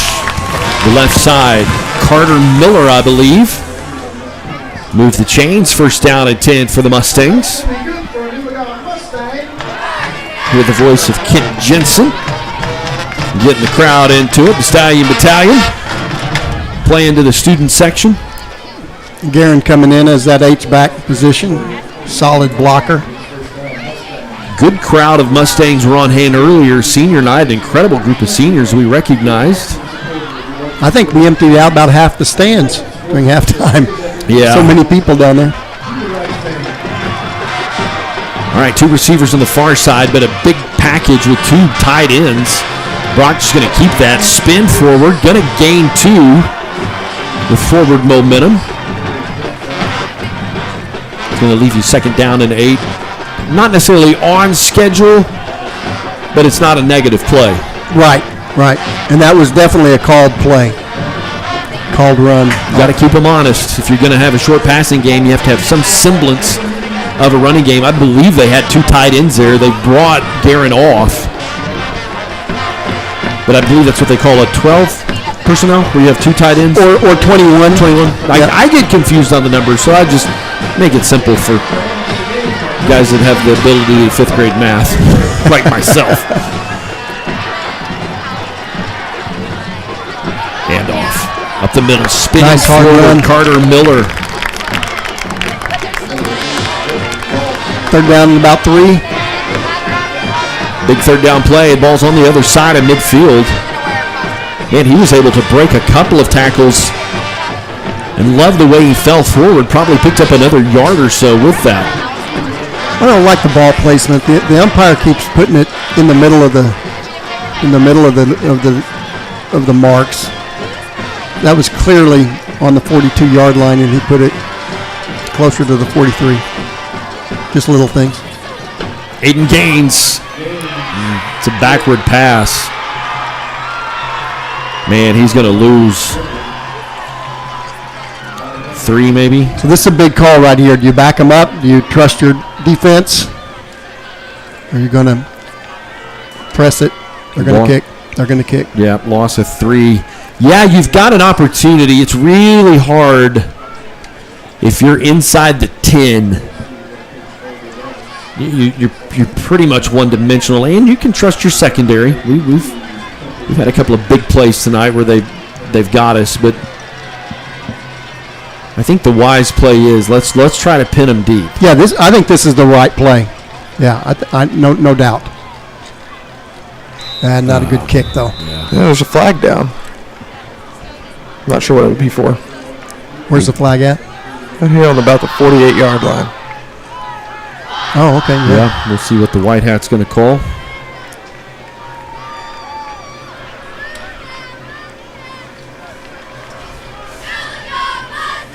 So it's going to be against us. They're asking if they want to kick over again, which they probably wouldn't. Well, they gave us a good spot. Is that down there at the 20-yard line? Wow. Neely Insurance Financial Service, serving your financial insurance needs since 1951. Edwin Evers Pecans, you can taste the difference. Appreciate their support of Mustang Athletics. They're going to make them kick it again. I would imagine Tucker wants another shot at that. Yeah, I think that's an advantage to us. That feels like a Bob Stoops punted again. Yeah, don't go into that. There goes the cheetah. This is. So, had the chance to interview Dave Hunziker last week. Have a podcast with FCA's Chris Kaiser, and I know I talked about it last Friday night. Incredible conversation. It's actually on. You can go find it at the Game On podcast.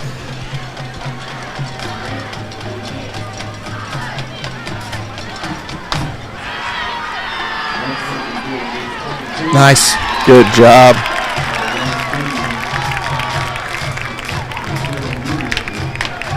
Xander Sparks. Yes, just showing the ref. I'm good. That was a good hit. I think he hit him, and then whenever he got up to get excited, I think he fell down on top of him again. I think he should have just told the ref that I did not mean to do that. Now, I asked Dave what his favorite all-time play call was, and he had to talk about the 2021 when Colin Oliver. The freshman, yeah, and of course, I was at that game, and I was still in college at the time, and the stadium was shaking, and yes, I did rush the field. My son was a freshman that year.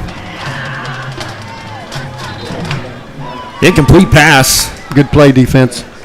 I've never been in the and I've even been a season ticket holder. I've never been in the stadium when Oklahoma State beat OU. Really? Well, it's not happening very often. You're right. In the 90s, I was in school when we beat them at Norman for the first time in 25 years. Then they came back to Stillwater and they beat us, and then went back to Norman and beat them. And then my son has been in the stadium twice. Is that during the John Blake years? You've been there. Yeah. Yeah, we had John Blake for president signs up. Yeah, everywhere. I bet you did. I bet you did. Yeah.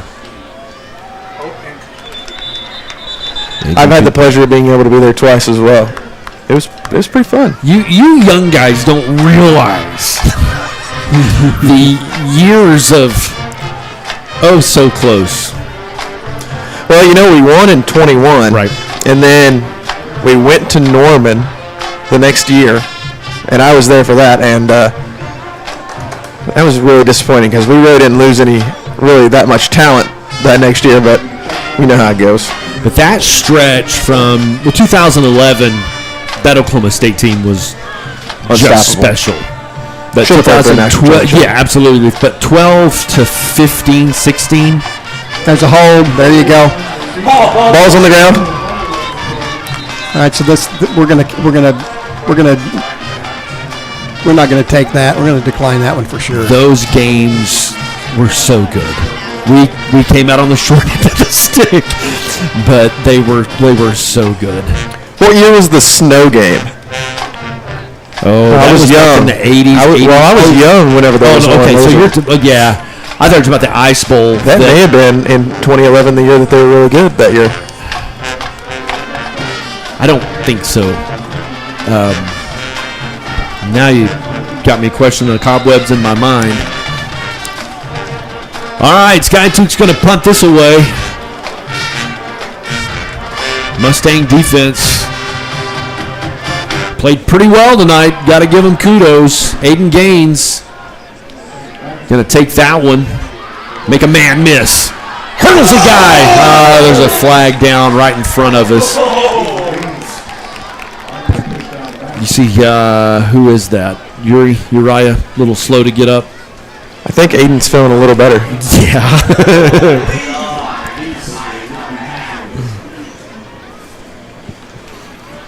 Wait to see what the infraction is.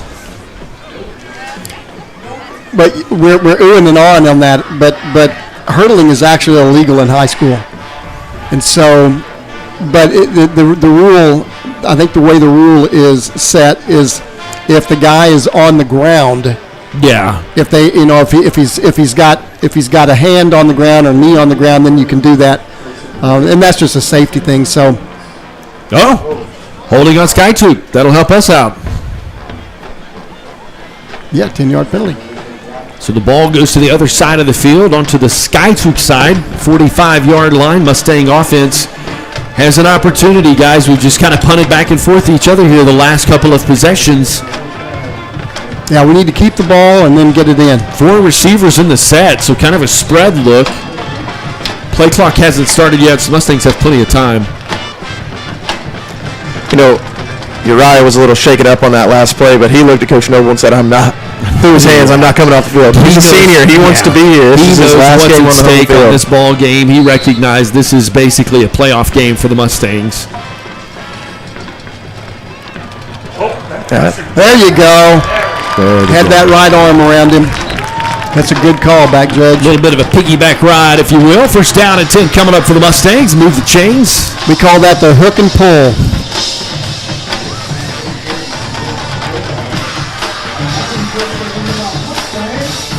That's really a pretty easy call. Yeah.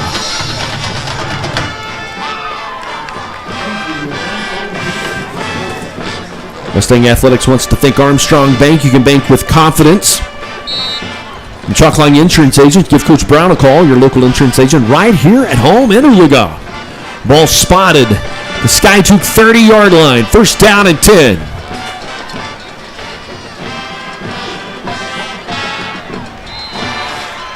Handoff up the middle. Not a lot there, but you're trying to keep him honest. Carter Miller, the ball carrier, I believe. No gain. Mustangs on the road at Grove next Friday night.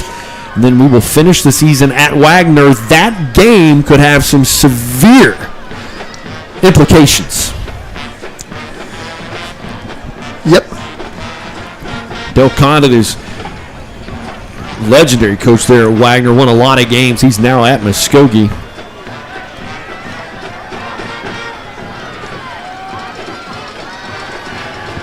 Brock's going to keep it. Oh, could have been a hold. Okay, he didn't get it. Knocked out of bounds. Maybe, he ran 17 yards, and I think he picked up 1.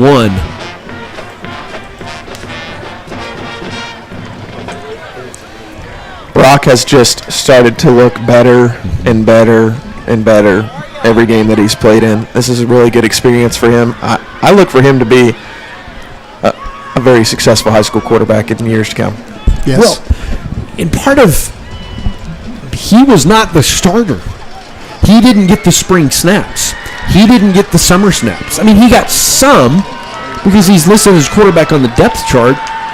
But, yeah, Caden Fisher was, I think, I don't know if Maddox had a shot at that. Aiden probably was the intended receiver on the far side. You give Brock a spring. You give him a summer of some 7-on-7. Mm-hmm. And football players at this level, they get one-on-one coaching. Oh, yeah. And you get him some time with a quarterback coach, just because of his athleticism, shiftiness. Keep in mind, this has been an offense that a lot of short stuff. And we lost our leading rusher. That's right. You know, that puts a lot of pressure on the quarterback, and he's just handled it. All right, 4th down and 9. Mustang's going to go for it.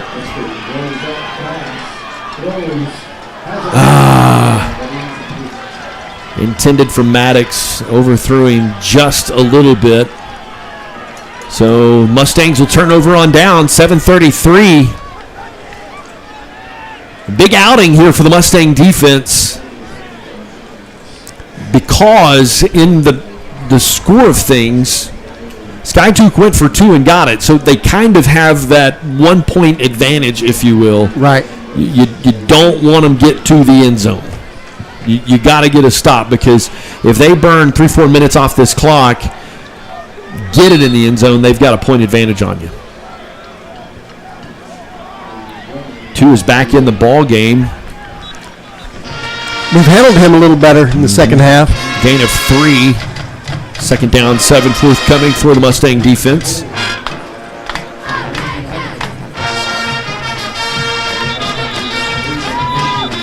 Lane's going to have to. You got a man down. Is that Uriah? That's Uriah. It's been a rough night for Uriah and even Aiden.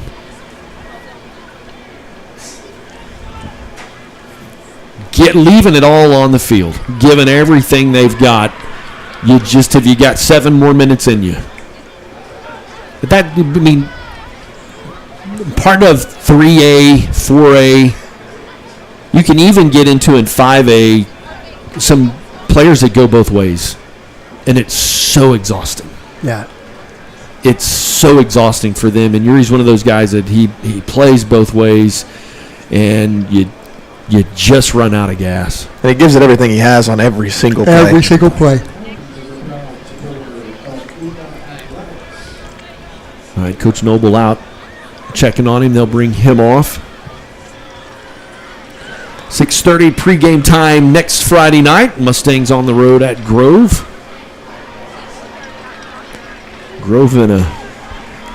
They're at Wagner. That game was tomorrow night, correct? Yes.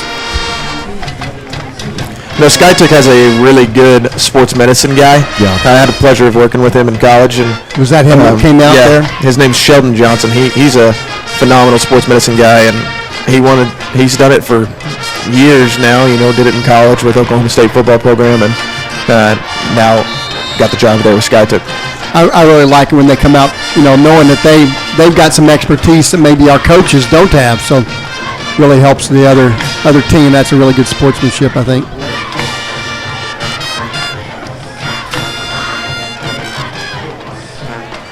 Don't let him get away. Cut back inside. Whew. Man, they had him. Kind of had closed that up, and he made a swift cutback.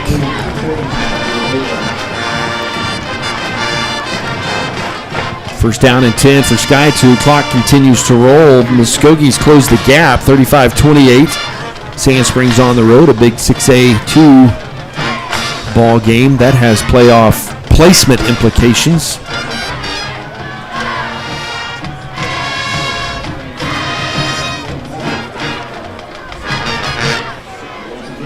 They're just going to let him cook, guys. I don't understand why they hadn't been doing that the whole game. Yeah, honestly, he was out for a few plays. I don't know if he was banged up or what have you, but they're just you're going to have to get a stop, and you put your big man Lane Oliver in there to kind of close that gap. Second down 5 coming up for this Mustang defense.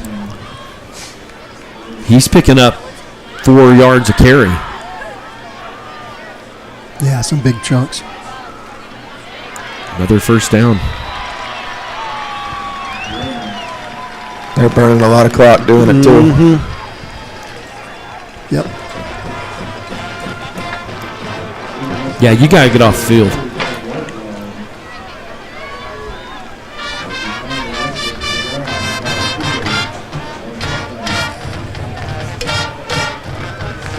Probably going to see a little bit of a rotation just to make sure you've got somewhat rested legs in there. We've got a freshman and a sophomore on the line right now.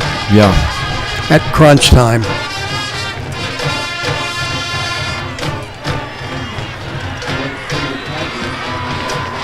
Hunter Shondell on the tackle there.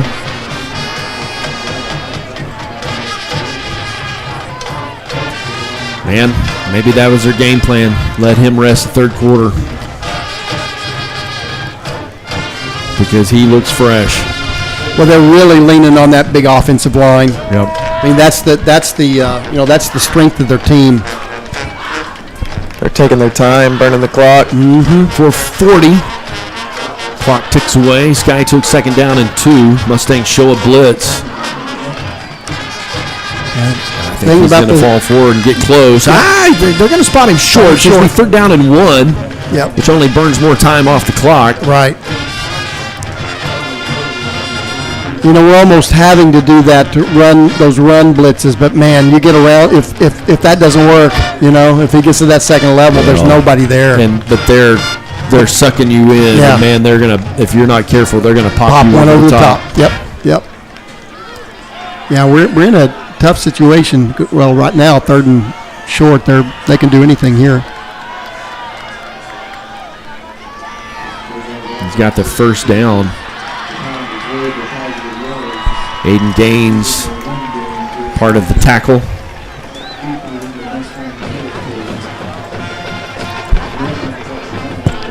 What you got? What you made of? Yeah, that's what it comes down to. That's what you got in the gas tank. Mustangs' heads are held high. Number 2's coming off the field. I wouldn't be too sure if you don't see us. Maybe 2 run plays here, and then maybe they stick it in the air. And that clock just ticks away.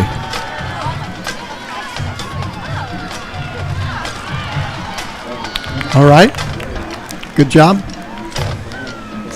I think he only gained a yard, ran about 17 yards, it felt like. Mm-hmm. Yeah, only gained a yard, it looks like. Yep.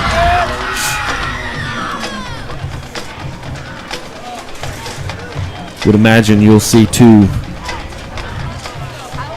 This is a situation now where we've only got 2 timeouts left. The question comes, when do you start calling timeouts on defense? Maybe inside the 20. That's probably when we'll have to start thinking about doing that. Come on, guys. Oh. Yeah, INT. Ooh. Hey, good, clean defensive play, because if you get a pass interference right there, that's like shooting yourself in the foot. Yeah, for sure. And so, man, it kind of threw into triple coverage. I know we had 2 guys there. But you're 3rd down and 9, and this Mustang defense all night long has kind of got themselves out of a jam. You see Aiden Gaines coming in the lineup. And they're going to go for it. Yeah. So they're in 2-down territory, and I think they're going to take a timeout. We'll take it with them. Mustang football will be back with more right after this. There's so many rewards in life. You coming into our home was one of the greatest rewards we could have ever had. It took 20 years, and I got my 3rd child, who was 17 at the time. It's so cool to watch the adult that you've become, and you really have done as much for us as you think we've done for you.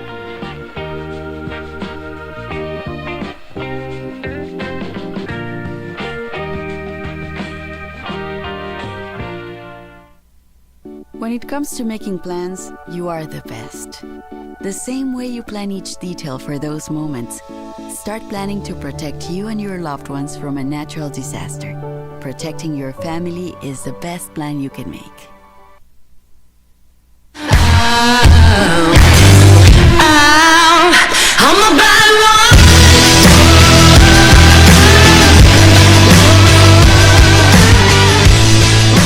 All right, 3rd down and 9 for this Mustang defense. 2:28. Quarterback under a little bit of pressure. Oh, my. He's down. He's down, but they got the first down. Man, I think he did that on purpose. You know what? Maybe. Yeah. I think he did that on purpose. They're controlling their own destiny. You just bring 2 in, hand him the ball. Is that him coming on? No.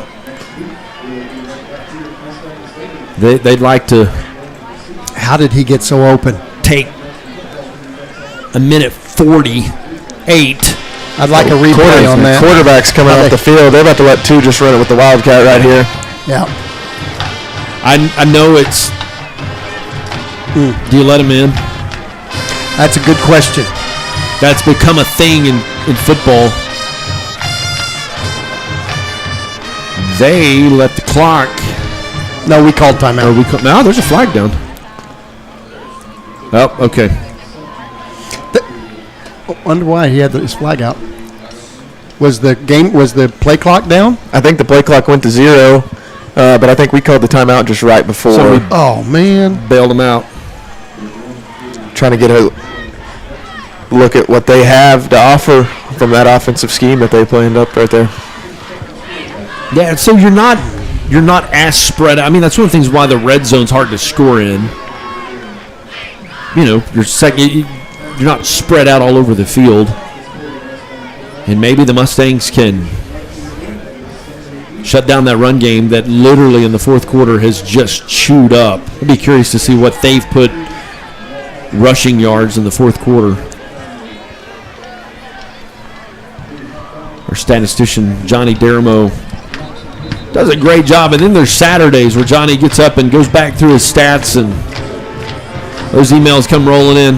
Man, I appreciate Johnny's been faithful to our side for the last 6 years. First and goal.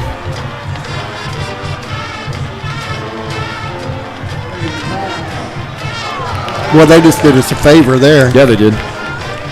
He was wide open, too. Man, they had all kinds of stuff going on in the backfield. Lots of misdirection. Because we had to be expecting run. Yeah, absolutely. They've had a couple of those plays tonight that they just were, and we have too, just a couple of inches away from connecting for some really big plays. Man, they're just burnt. Well, no, that's an incomplete pass, so the play clock stops. They are second down and goal. They have changed pretty much the whole. You know what? They're going to have to call a timeout. I don't think they can get it off. Yeah, they're going to call timeout. Yeah.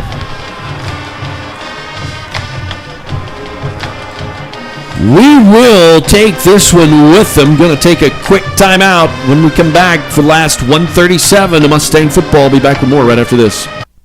It takes less than 1 minute to find out if you may have prediabetes. You can do it here. But I get it, you're busy, and busy people can't have prediabetes. I read that wrong. They can, okay. Just go.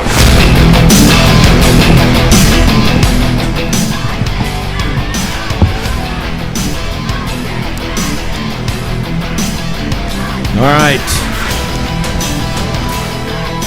Mustang defense here, 2nd down and goal from the 6. If you get a stop, you win the game. Yeah, absolutely. This is it. This is it. I guess you have to have a touchdown if they get in. No, you have to have field goal.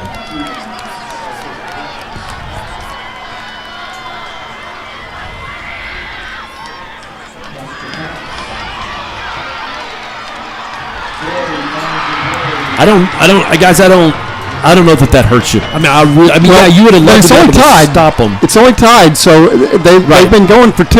Are they going to kick it this time? Looks like he's going to kick. That will give them a 1-point lead. If they can get this kick. Yep. If they get it, they've been perfect on the night. But now you have more than 12 seconds. Yeah, absolutely. Got a minute 30 to try to put something together and get at least at the minimum field goal range and try it. Let's block this one. How about? Just about did. And it's good. No flags down. We do have a guy slow getting up. Was that Jax? It was Jax. We need a big Aiden run, don't we? Yeah. I bet they squib it. Yeah, they're going to kick it away from him. They're going to kick it into that secondary line. And you know what? Get your hands team out there. You want to make sure they don't onside that thing. Yeah. Because if they onside that thing, get the ball. All 4 of those back guys, though, are all pretty good runners. So on this kickoff return team. This is why I play the game. Give me this all day long over a 49-7. Absolutely. No, I like it when we're up 49-7. Right. But this, and I felt like that's how this game was going to turn out. I'm a little surprised at our lack of productivity in the 3rd quarter, and that's really what's kind of got us. Mm-hmm. Yeah. Man, there were just some drives. We went 3 and out, just some drives we could not sustain. They're just going to pooch that one. Like we're out of bounds. Okay. We get a 40-yard line. No time goes off.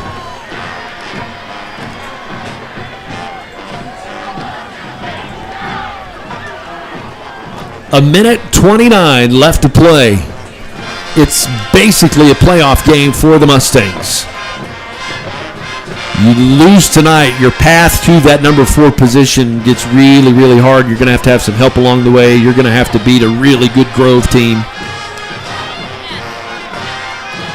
Oh, so coach is going to make him kick it again. See if we can because he wants us to get a good return. Interesting call right here. I ain't mad at it. I mean,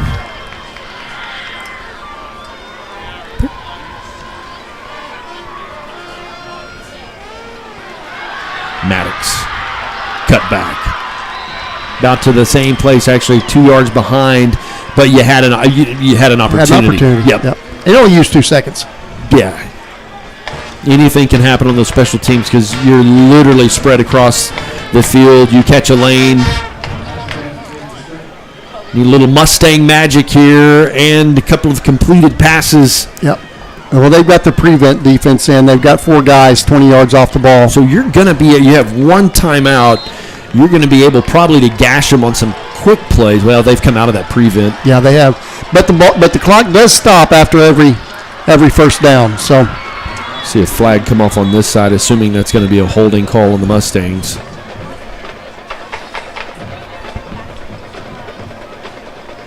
Illegal motion, I think is what he's saying. Yep. Minimize mistakes, guys. The Mustangs have been really good this season on, I would say, the last 4 games, penalties that don't shoot yourself in the foot. Early on in the season, we had some of those, and you want to be inside the chains, but here you're looking for chunk plays. Problem with that is that we now we're on a running clock. Aiden in motion. You can throw it. Just let her out.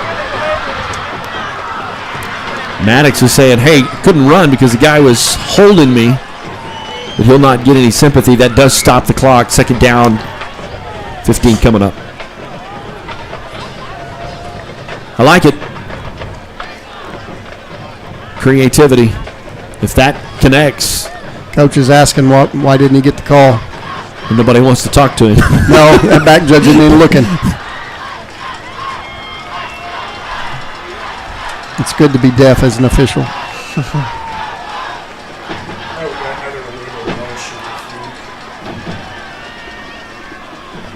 Pitch to Aiden Gaines, but I think it's coming back. First down. First down. I don't see any dirty laundry. Oh, come on. They didn't give us a good spot at all. Oh. That's not a first down. No. Dadgummit.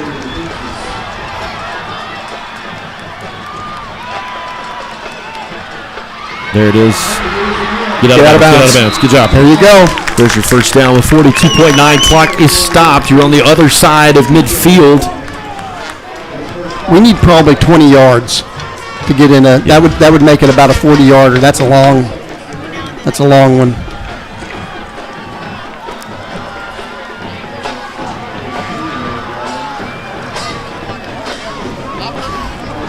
Let's just punch it in. How about that? I like that playing better. Brock has been, man, when he scrambles, he's really good on the run. Man, he really is. Oh. The play was there. It was the idea. It was. It was a good idea. Uriah hooks the intended receiver. The good news is the clock stops with 39.3 left to play. A barn burner at Mustang Stadium on the Western Plains of Rogers County. Long-time foe. The Skiatook Bulldogs are here, and we are in a dogfight. Mustangs have it painted on top of the buses. Mustang Magic need a little bit of that tonight.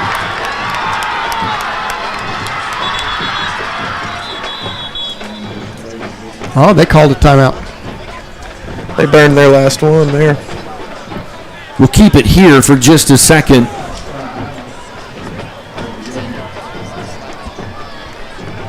These are the memories, right? I mean, these are the memories. These are the games these guys talk about. These are the games you pretended you were playing in the backyard. That's right. Absolutely. All of our guys have been there before. Yeah. They've been there. That's it. So, as a former official, you hear from fans in the stands. Yes, we do. What's the funniest thing you've ever heard? Oh, I think I've told that one. The funniest thing, it cracks me up even to this day, is the game was a huge blowout. It was in Mounds. Mounds was just getting pounded 58-0, and it was all our fault, of course. And this lady hollering at behind me on the home side, I hope when you get home and you lay down on your pillow, I hope it's hot on both sides. I was like, are you kidding me? What the heck does that mean? Well, that would be a really unfortunate situation. It would be. Yeah, pretty funny. Aiden Gaines. I don't know that they'll give it to him, but he reached across that first down. Mustangs have a timeout. I don't think they'll use it. I would just probably stop the clock.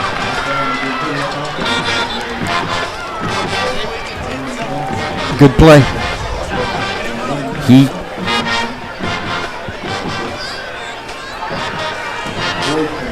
Now, sometimes from up here in the stands, you look and you go, wait a minute, he was at least a yard further than that.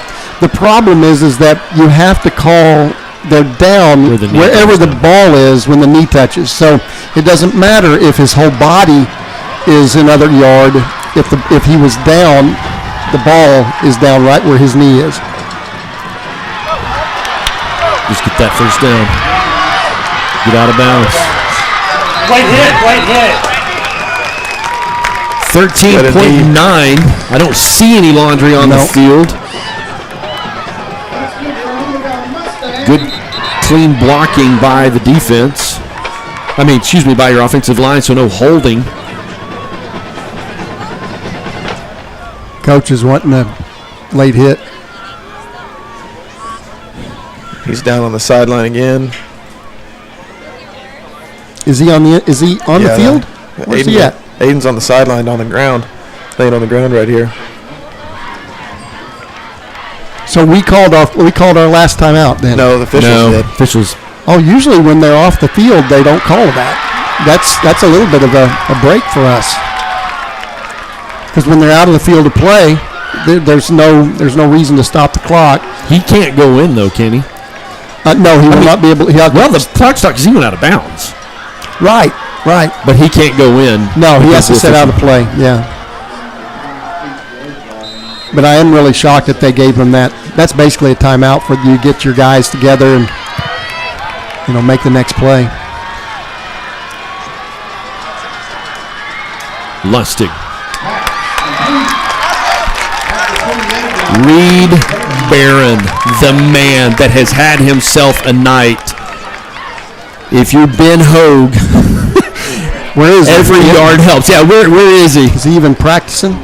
We don't even have a net. Oh, there he is. No, we don't have a net. He's stretching though.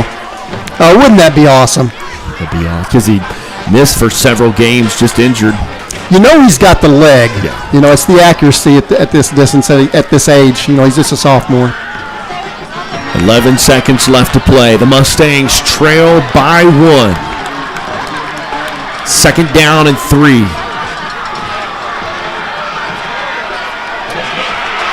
You know what they did that for?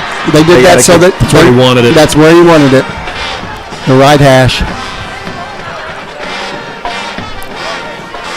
I believe the Mustangs have used their final timeout.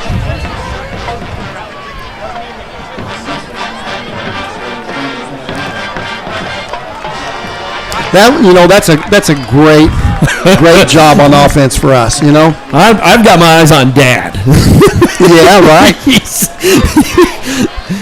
I think sometimes parents are probably more. Is he even moving? No, he's not. He did just a second ago. You could see the stress just coming off of him. He's got Brent Salt in front of him, coaching him up there a little bit. So. I know he is a praying man, so I bet a few things are going up now. Well, Skiatook doesn't have any timeouts to. No, they don't. To ice him. Here we go. These are the moments that you live for. This might be the call of the season. Here you go. Get your breath ready, Brent. All right. The ball is at the 25. Ball down. Kick is on the way. It's up. And it's wow! As time expires. Yes! Wow! Mustangs are going crazy right now. Oh my gosh! Man, people were listening. That probably killed them earwise. Sorry about that. Oh my goodness sakes! I think we just blew the speaker on everybody's TV. Oh my goodness! Wow! I know it wasn't a miracle. Ben was ice. Ben Hogue has got ice in his veins. Get that score up there. Ben Hogue has got ice in his veins. What a game! So how long was that, John? 42-yarder. Wow. 42-yarder. Wow! And probably the most important field goal in the last 3 to 4 seasons.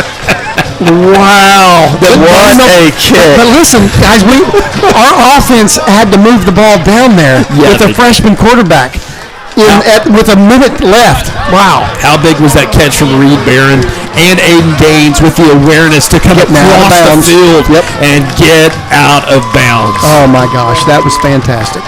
Real bad night. Oh, my goodness.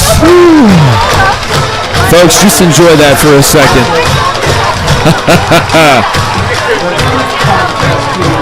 Good thing I took my blood pressure medicine.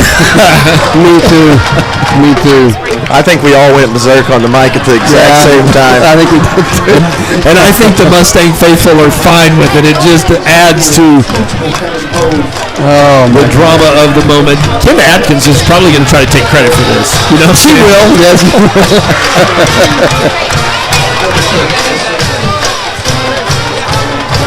Brent. Guys, it is starting to rain. Is it really? It is starting to rain. Does that tell you how this rolls? Wow.